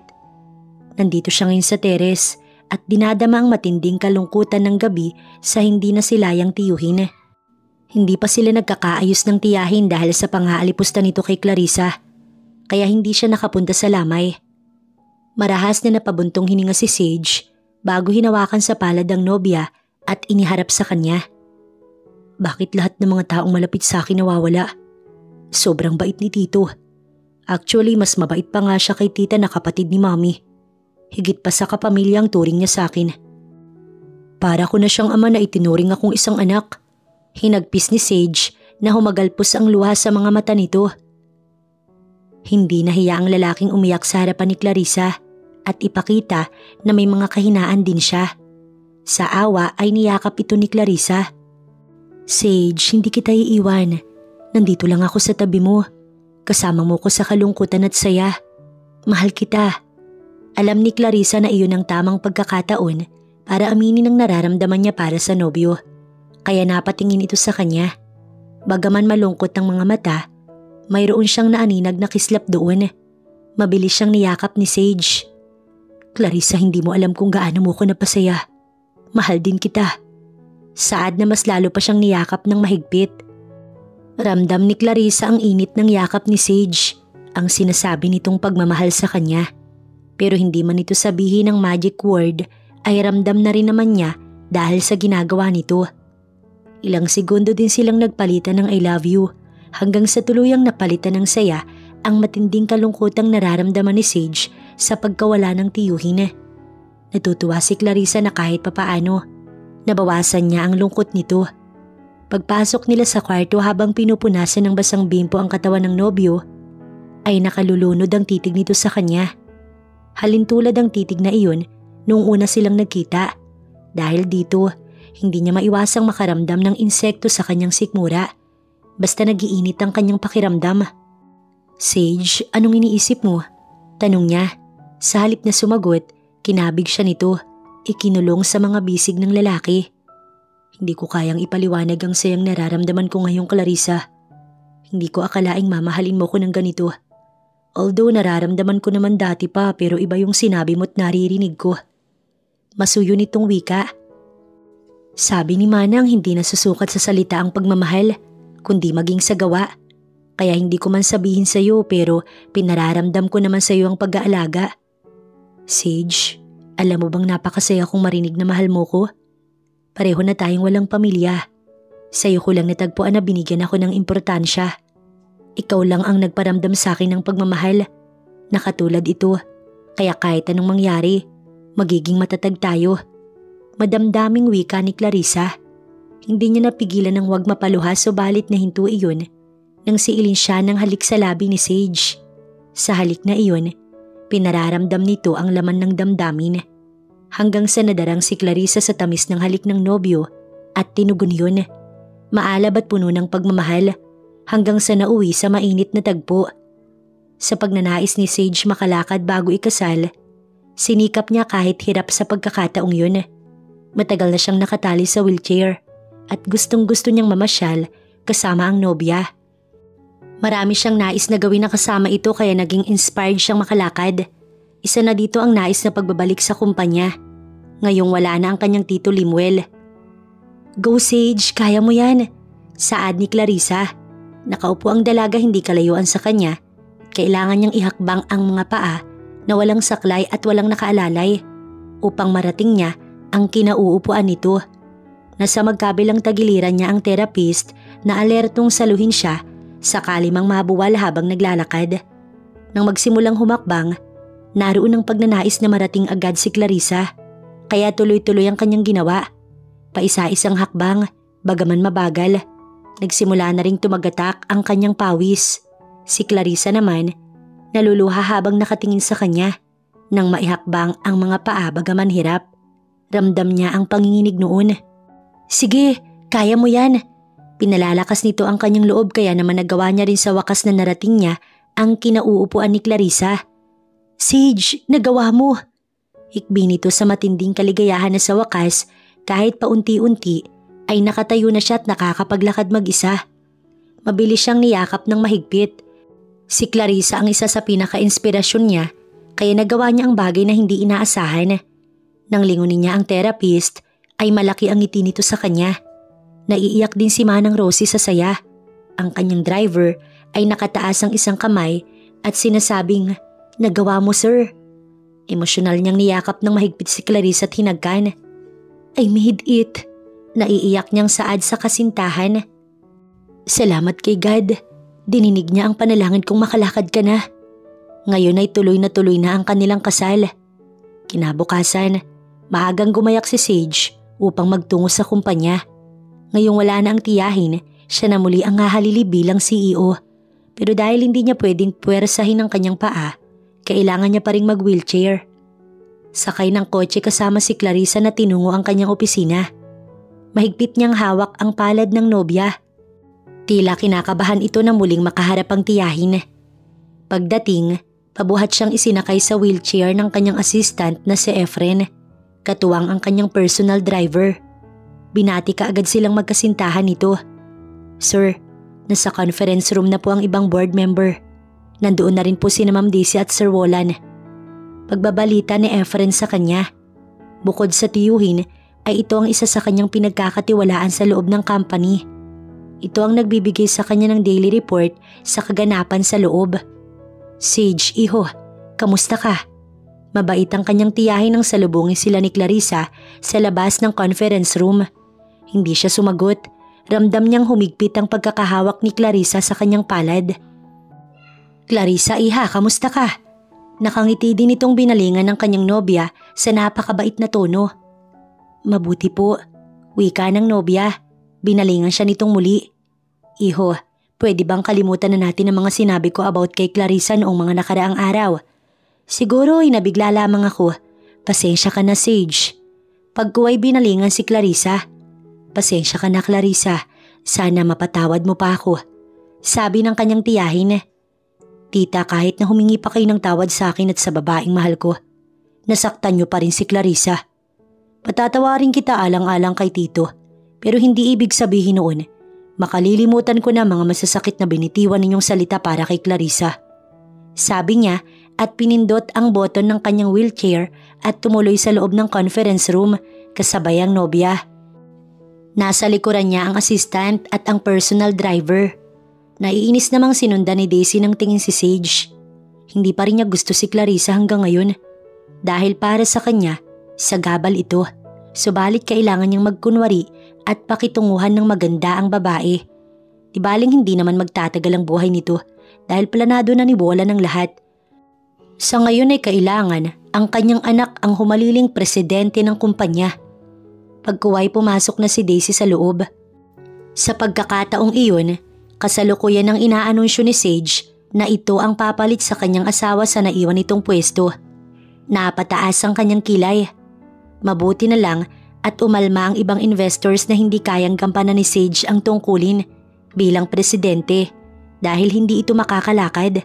Si Wolan ang ibinoto ng lahat na lihim na ikinatuwa ni Daisy.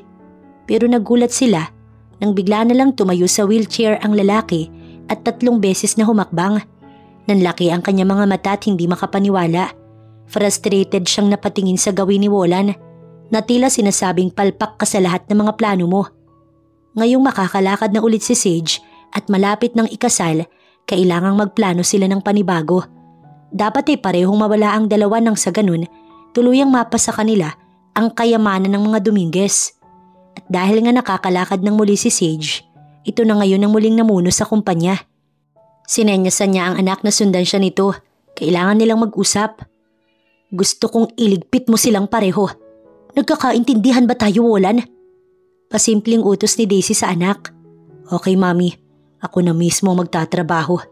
Sabi pa ng lalaki sa ina bago muling naghiwalay ang dalawa na para bang walang pinag-usapan. Sige, kung may sapusa ang buhay mo, tignan natin sa pangalawang pagkakataon. Bulong ni Wolan habang tinatambangan ng kotseng sinasakyan ng magkasintahan. Kung hindi niya ito napatay noon, pues sisiguraduhin niya ngayon. Hindi na siya makapaghintay sa kasal nito. Kailangan niya nang gawin lalo't tagilid na sila ng kanyang ina. Baka patalasikin sila sa kumpanya. Sa utos niya noon kay Oscar, ay tinanggalan nito ng preno ang sasakyan upang ito ay madisgrasya at magmistulang aksidente ang nangyari. Nagtagumpay siya sa kanyang mga plano. Ang kaso hindi ito napuruhan. Matalino si Sage na naibangga kaagad ang kotse sa pader. Kaso'y naipit ang mga paa, sanhi na hindi na ito makalakad at hindi niya matanggap na nakasurvive pa ito. Ganun man, Nakuha niya ang konting simpatya ng ama matapos siyang bigyan ng 25% share sa Dominguez Corporation na noon pa man gustong-gusto niya ng maangkin. Subalit sa pagbabalik nito ngayon, baka pati iyon ay mawala sa kanya. Hindi siya papayag. Alerto ka. Kapag dumaan ang sasakyan ni na Sage, paulanan mo ng bala. Utos ni Wolan sa katabing si Oscar. Yes boss, ready na ako. Ngisi ng lalaki. Kampante namang nag-antay ang dalawa. Samantala sina Sage at Clarissa, matapos ang meeting ay tumagal pa sa opisina. Maraming inasikasong dokumento ang lalaki sa loob ng opisina, habang si Clarissa ay matyagang nag-aantay sa nobyo. Hindi inaasahan ng lalaki na aabutin ito ng tanghali. Hindi pa nakakapag-lunch ang nobya. Nang masulyapan sa upuan, nakatulog na pala ito. Napangiti si Sage habang nakatitig sa babae. Itong mga nakaraang araw, napansin niyang matakaw ito sa tulog. Marahan siyang tumayo matapos ayusin ang mga natapos na gawain sa ibabaw ng mesa. Saglit siyang nag-inat at tumayo. Nilapitan ng nobya at saka tinitigan. Marami siyang nais ipagpasalamat sa pagdating nito. Dahil kay Clarissa, maraming nabago sa buhay niya at nagkaroon ulit siya ng pag-asa. Mahal na mahal niya ito. Naramdaman marahil ni Clarissa ang pagkakatitig niya dito kaya nagising ang dalaga. Nagulat pagkakita sa kanya. Sage, uuwi na ba tayo? Pasensya ka na, nakaidlip pala ako. Nahihiya nitong inayos ang suot. Tapos na ako, pwede na tayong umuwi. Saan mo gustong kumain? Kahit saan, late na, dapat nakainom ka na ng gamot. Inalalaya na siya nitong tumayo. Sinuklay lamang ang mahabang buhok na hindi naman nagulo at inunat ang suot na skirt. Let's go. Nagpalitan ng ngiti ang dalawa bago lumabas ng pinto. Sa ngayon ay gusto niyang maglakad kasabay ang nobya. Saglit na may inihabilin si Sage sa kanyang assistant bago sila nagtuloy sa nakaparadang kotse sa parking lot. Sumalubong kaagad ang kanyang driver at inalalayan pero tumanggi si Sage. Sapat ng hawak ni Clarissa ang kanyang kamay. Iniutos ni Sage sa driver na dumaan sila sa isang restaurant bago umuwi at sa tagal ng magkasintahan, nainip sa paghihintay sina Wolan at Oscar. Nakaramdam na rin ng gutom ang mga ito kaya umalis sa pagbabantay sa dalawa at naghiwalay saglit upang lagyan ng laman ng tiyan. Pero napag-usapan ng mga ito na bumalik sa dating pwesto. Ayos ka lang? Nag-aalalang tanong ni Sage sa nobya matapos kumain ay bigla itong nagsusuka. Beef steak lang naman ang kinain ng kasintahan. Hindi naman malaman ni Clarissa kung bakit pakiramdam niya. Hindi tinanggap ng sikmura ang beef steak na sinerve ng waiter kanina. Masarap naman yun. Sa pag-aalala tuloy ni Sage, sinugod siya sa hospital ora mismo. Ngunit hindi naman pala siya nalason, kundi buntis siya at 3 weeks na ang kanyang baby sa loob ng sinapupunan. At normal lang naman daw sa buntis ang nagsusuka. Pareho silang na-surprise ni Sage sa hindi inaasahang blessings na dumating sa kanila. Buntis ka! Kilak siyang niyakap ni Sage. Naging emosyonal pa ito sa daming magagandang bagay na dumating sa buhay nito. Ang pagkakaroon nga daw ng anak ang pinakamagandang bagay na dumating sa buhay ng lalaki. Labis itong nagpasalamat sa kanya. Pagkagaling sa hospital, ay tumuloy na sila sa bahay upang makapagpahinga na si Clarissa. Sakto namang kababalik pa lamang ni na Oscar at Wolan upang abangan ng dalawa. Nalingid sa mga ito ay nakauwi na sina Sage at Clarissa na ngayon ay kapwa nang nakahiga sa kamang magkayakap at pinag-uusapan ang parating nilang baby. Gusto ko kapag babae ang baby natin, Safira or Sasha. Masayang wika ni Clarissa sa nobyo. Pag lalaki naman, Saint Sky or Sean. Mas masayang saad naman ni Sage. Kahit anong baby natin, sobrang happy pa din ako sa pagdating ninyo sa buhay ko. Mahal na mahal kita, Clarissa.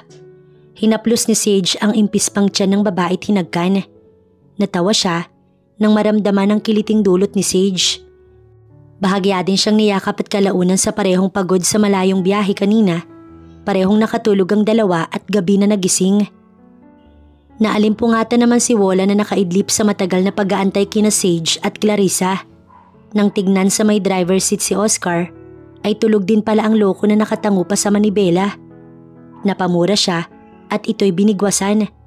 Gabi na at marahil nakauwi na ang dalawa. Palpak na naman ang kanilang plano.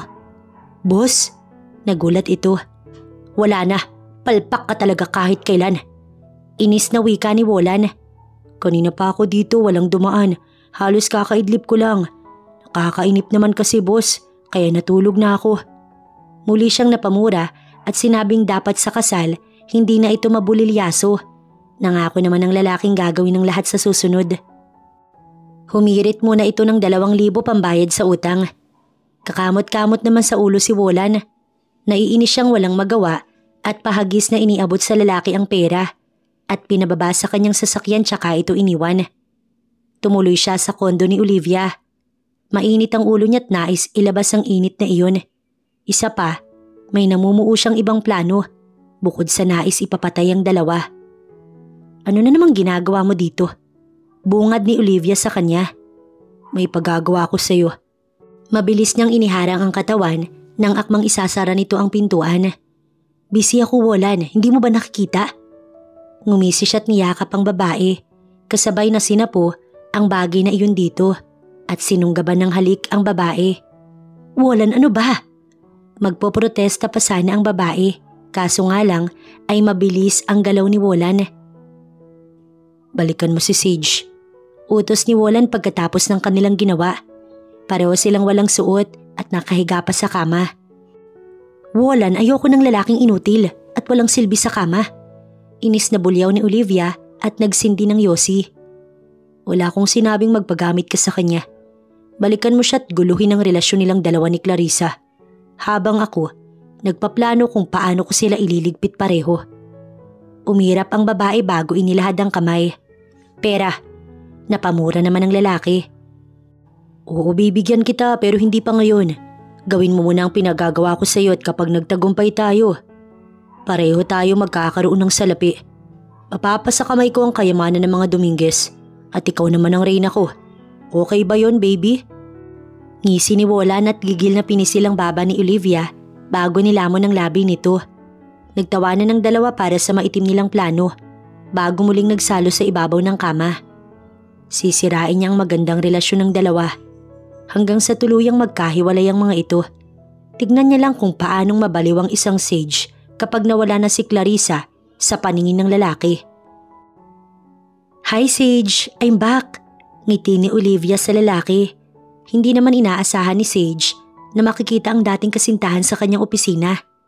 Ang babaeng nang iwan sa kanya matapos niyang maaksidente. Napatanga naman si Clarissa sa babaeng bigla na lang pumasok sa opisina ng nobyo at walang pakundangang humalik sa pisngi ni Sage bagaman nakaiwas naman agad ang lalaki. Anong ginagawa mo dito, Olivia? Get out of my office right now. Nang makabawi rin sa pagkagulat ay sigaw ni Sage sa babae. What? Don't tell me na ipinagpapalit mo ko sa babaeng to. Halata namang walang pinag-aralan and obviously she stick with you because of your money. Walang gatol na sabit binalingan si Clarissa na nananahimik sa upuan. Mahal pa rin kita, Sage. Ikaw lang. Kaya naman bumalik ka na sa akin. Sa huli ay nakiusap ito. Galit itong tinignan ng lalaki. Si Clarissa lang ang pinakamahalagang tao bukod kay Mami para sa akin. Wala na tayo, Olivia. Hindi na kita babalikan pa. Get out of my office now. Or else I will drag you out. Nanggagalaiti si Sage bago tinawag ang security upang ipakaladkad ang babae. Pakihatid ng basura sa labas. Utos niya pa sa security. Sige ho, sir. Ang nagulat ding lalaki ay nagkukumahog na lumapit din kay Olivia. Don't ever touch me. Warning ng babae sa guard at dinuro bago binalingan ulit si Sage. I'll be back to get you, Sage. I swear, babalik ka rin sa akin. Alam kong mismo nang ginawa natin sa kama. Wika ng babae na sinundan ng tawa. Galit itong sinundan ng tingin ni Sage bago binalingan ng nobya na nakatingin lang sa kanya at walang mababasang emosyon sa mga mata. Okay ka lang? Nag-aalalang tanong ni Sage sa babae, lalo at buntis ito. Mabilis naman itong yumakap sa kanya. Tila natakot na mawala siya. Pero ipinangako niya sa kasintahan na kahit anong mangyari, hindi na babalikan pa ang babaeng yun, lalo at magkakaanak na sila. Kung paano naging palpak ang plano ni na Olivia at Wolan na paghiwalayin at sirain ang magandang relasyon ni na Sage at Clarissa, ay siya ring palpak ang plano nila Wolan at Oscar na patayin ng dalawa sa araw mismo ng kanilang kasal. Dahil exclusive lamang sa invited ang nakapasok sa loob ng isang convention center kung saan ginanap ang wedding venue ni na Sage at Clarissa dito sa Mariveles, Bataan. At dahil hindi naman imbitado si na Daisy at Wolan, kundi tanging si Darwin lang na maayos ang pakikitungo kay Clarissa. Hanggang ngayon kasi, masama pa rin ang loob ni Sage sa tiyahin at kay Wolan sa tahasang pang-aalipusta ng dalawa sa babaeng mahal niya. Kaya kahit na hindi na sila magkita'y ayos lamang. Naging tahimik at masaya ang simpleng pagdaraos ng kanilang kasal. Para kay Sage at Clarissa, yun ang pinakamasayang araw nilang dalawa. Sa wakas, asawa na kita, Clarissa. Madamdaming wika ni Sage sa asawa habang nagpapahinga na sila sa loob ng isang hotel. Tapos na noon ang kanilang kasal at may 4 na araw sila dito sa Bataan para sa kanilang honeymoon. Balak nilang libutin ang buong lugar bukas kapag naging maganda ang panahon. Wala akong ibang gustong sabihin sa iyo, Sage, kundi salamat sa pagmamahal mo sa akin at sa pagtanggap mo ng buong puso. Kung wala ka, hindi ko alam kung nasaan na ako ngayon. Mangiyak-ngiyak na wika ni Clarissa. Maaaring tuluyan na siyang nasadlak sa dilim. Huwag mo nang isipin pa yun. Ang mahalaga, mahal natin ang isa't isa.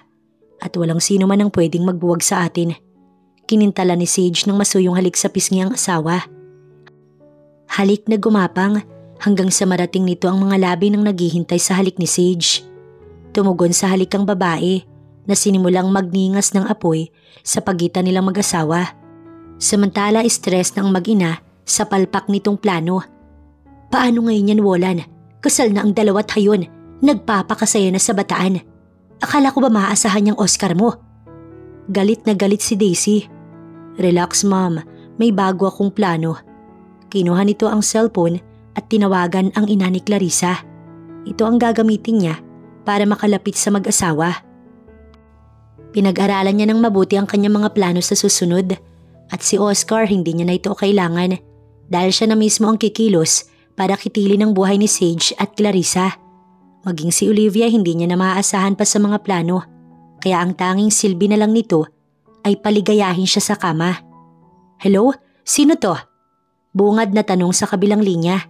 At iyon ang ina ni Clarissa. Kaibigan to ni Clarissa ang anak ninyo. Pinakisuyo niya sa akin na tawagan ka para lumuwas ng Maynila. Miss niya na kayo ng sobra. Pagsisinungaling ni Wolan, matalino talaga siya pagdating sa kasinungalingan. Si Clarissa? Nabahira ng excitement ang boses ng babae sa kabilang linya. Yes po, heto ang address.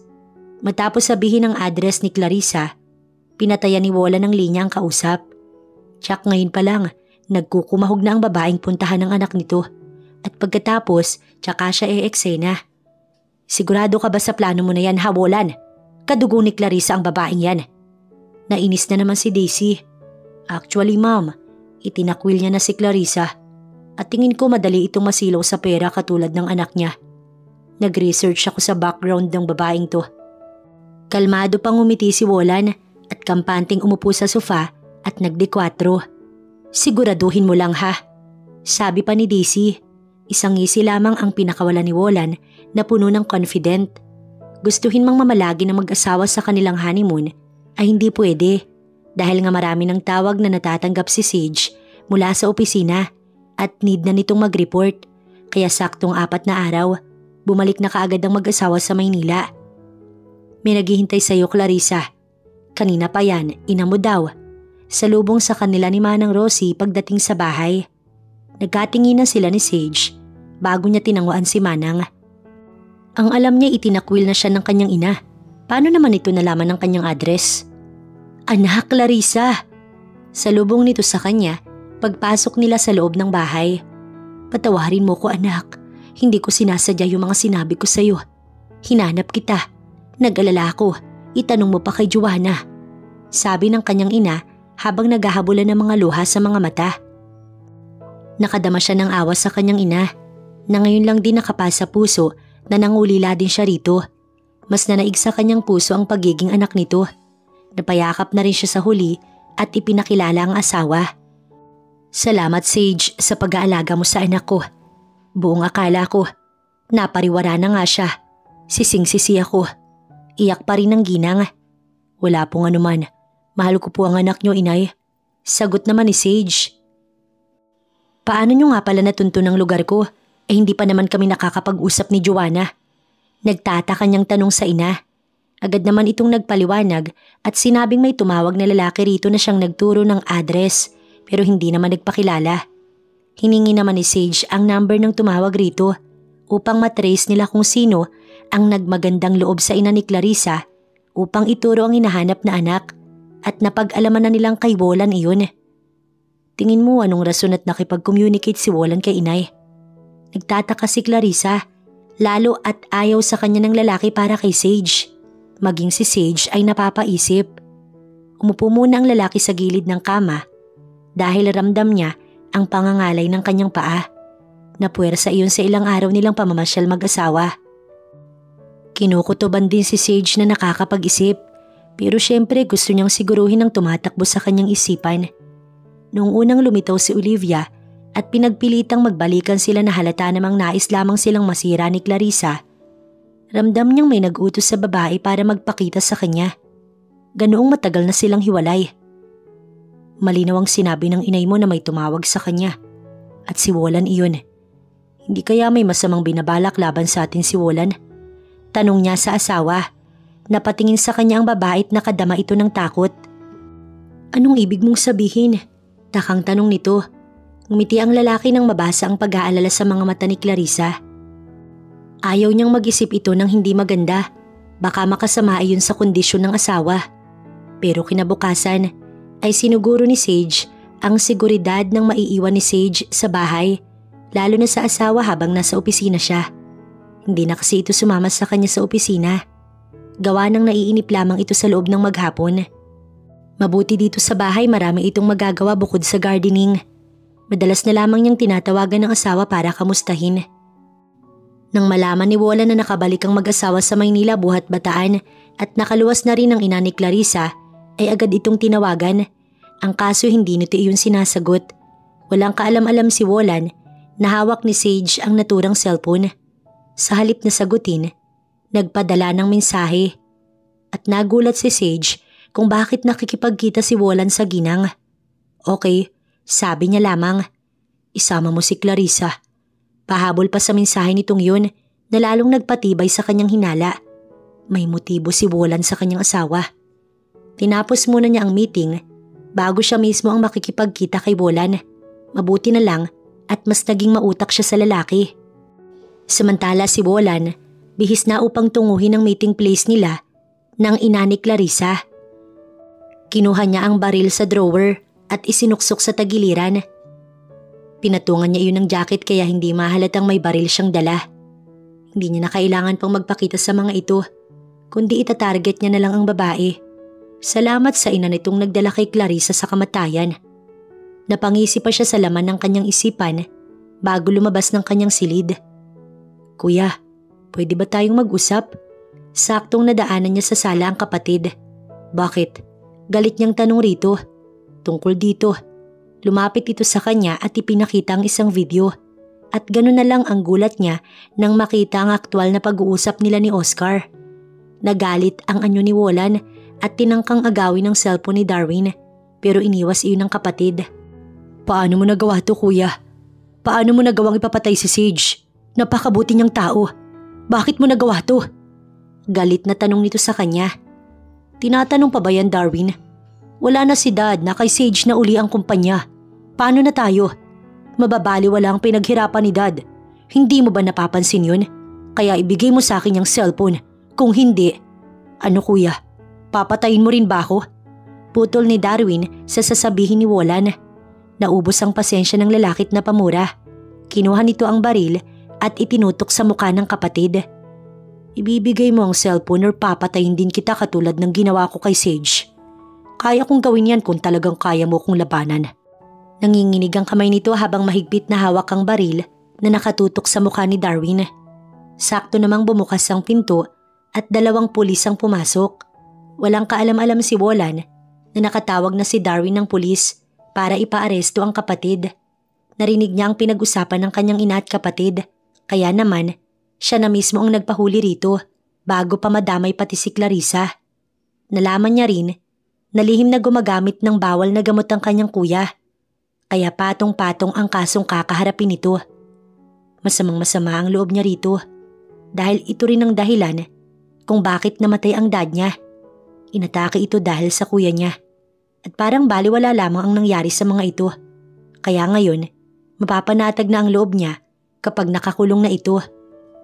Pilit ng laban si Wolan kahit na pinusasan kaagad ito ng mga pulis. Mabutit na agaw kaagad ang hawak na baril, kundi ay nakapagpaputok pa ito. Anong nangyayari?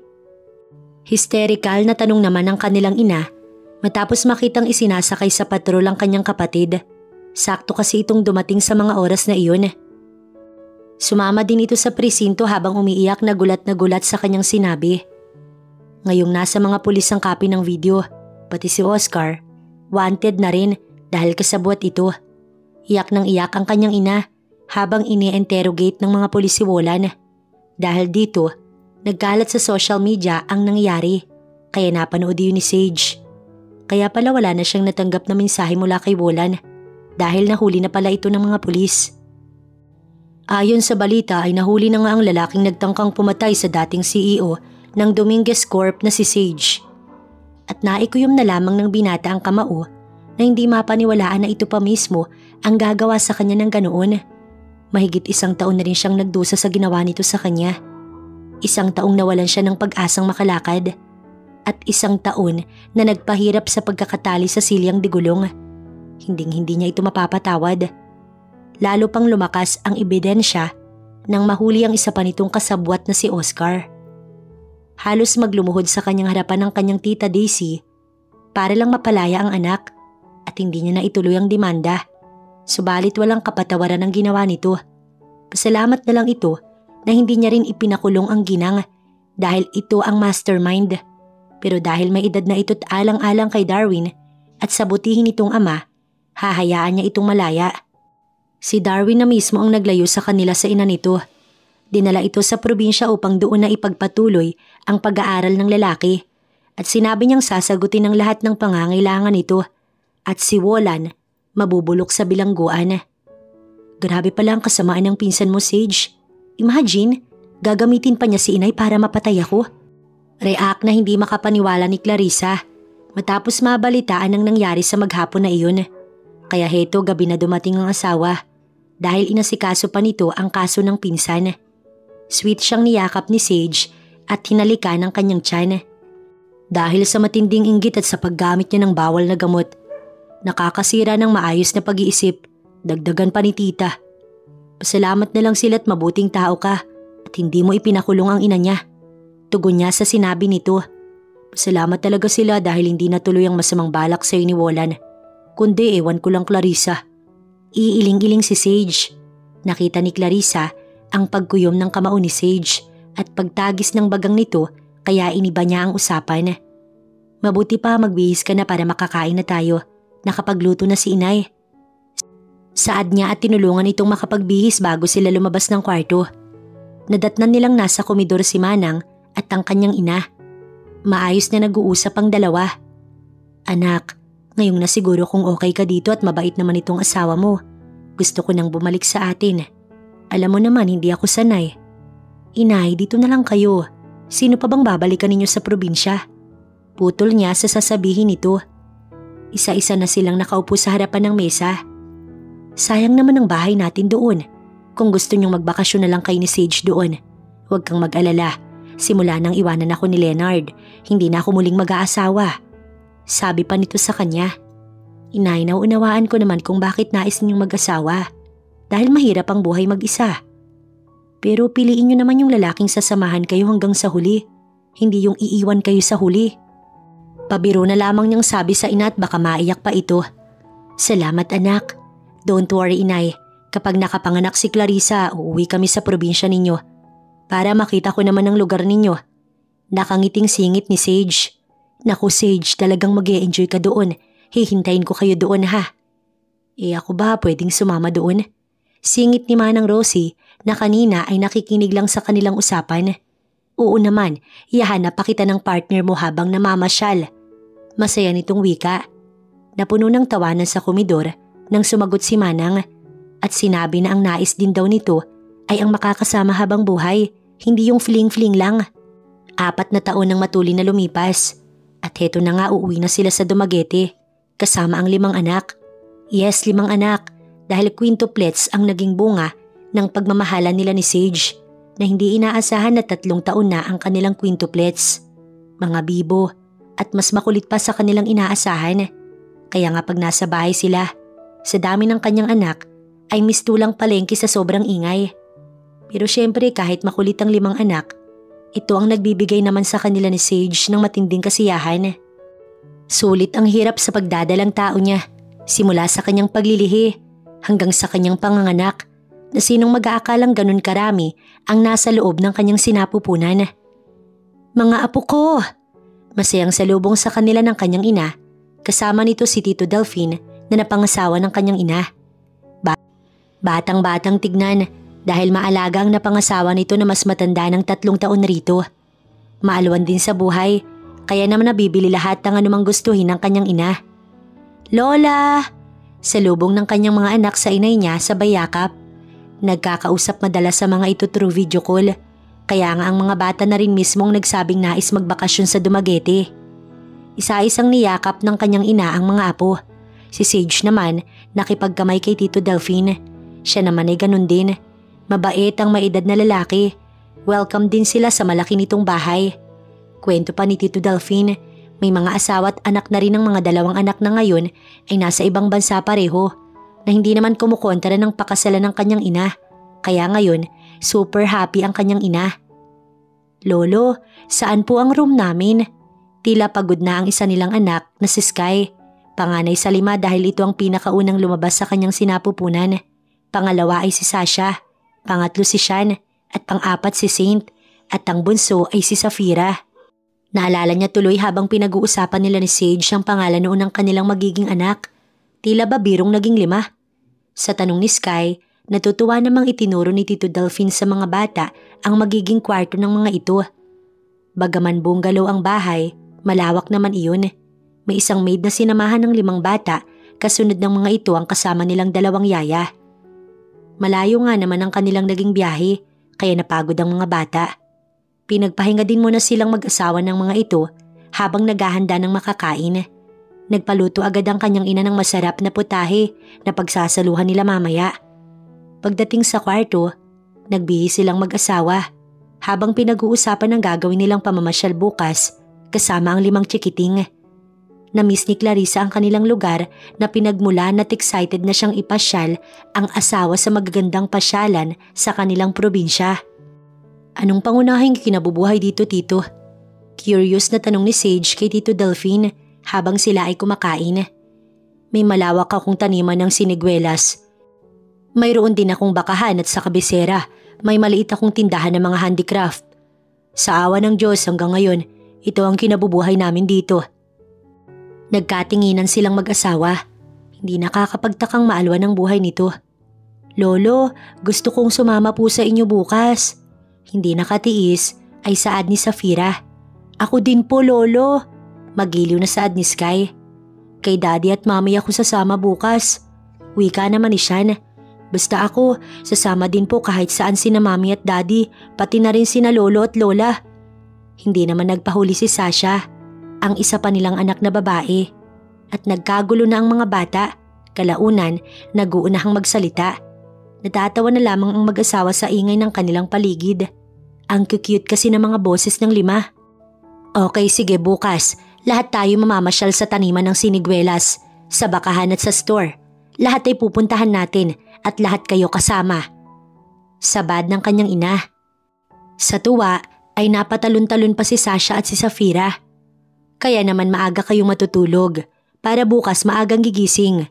So kids, bilis ang kumain. Pagkatapos maglilinis ng katawan at matutulog, okay ba yon? Tanong ni Clarissa sa mga anak niya. Opo, Mami. Sabay-sabay na sumagot ang mababait niyang anak. Matapos ng magsikain, sinunod ang kanyang sinabi. Aliw na aliw naman ang 2 matanda sa 5 bata. Anak, salamat naman at nagpaunlak ka na pumasyal dito. Matagal ko nang gustong makita ang mga apo ko. Wika ng kanyang ina habang katuwang siya nitong nag-iimis ng pinagkainan nila. Nasa sala sina Tito Delphine at ang kanyang asawa. Naku inay, ang totoo niya nung kasal niyo ni Tito Delphine. Doon sana kami magbabakasyong mag-asawa. Kaso nga lang, ang dami kong inaasikaso sa school. Matapos kasi noong makapanganak ay nagpatuloy siya sa kanyang pag-aaral dahil nais niyang magkaroon ng katuwang si Sage sa pagpapatakbo ng negosyo at hindi naman siya nabigo na ngayon ay nakapagtapos na rin sa wakas at ang pagbabakasyon nilang ito ay kasama sa kanyang selebrasyon. At sana lubusin niyo na, sana magtagal kayo rito kahit 1 buwan lang. Nakikiusap ang tono ng ina. Wag ho kayong mag-alala inay at bago kami umalis ni Sage ay inayos muna namin lahat ang dapat ayusin sa company. Isa pa, maaasahan naman ang assistant niya. Masayang tugon niya. Ngumiti ito at nagpasalamat. Kamusta na nga pala si Joanna? Nagkita na ba kayo sa Maynila? Pag-iiba nito ng usapan. Oho inay, si Joanna ay nakapag-asawa ng taga Maynila. Ang kaso hindi naging maayos ang relasyon ng dalawa. Sinaktan ito kaya nakipaghiwalay sa asawa. At ngayon, nagtatrabaho bilang housemaid sa Saudi. Madalas naman silang nakakapag-usap. Naging maayos ang buhay nito nang magtungo sa Saudi at bukod doon, nakatulong ito sa pamilya.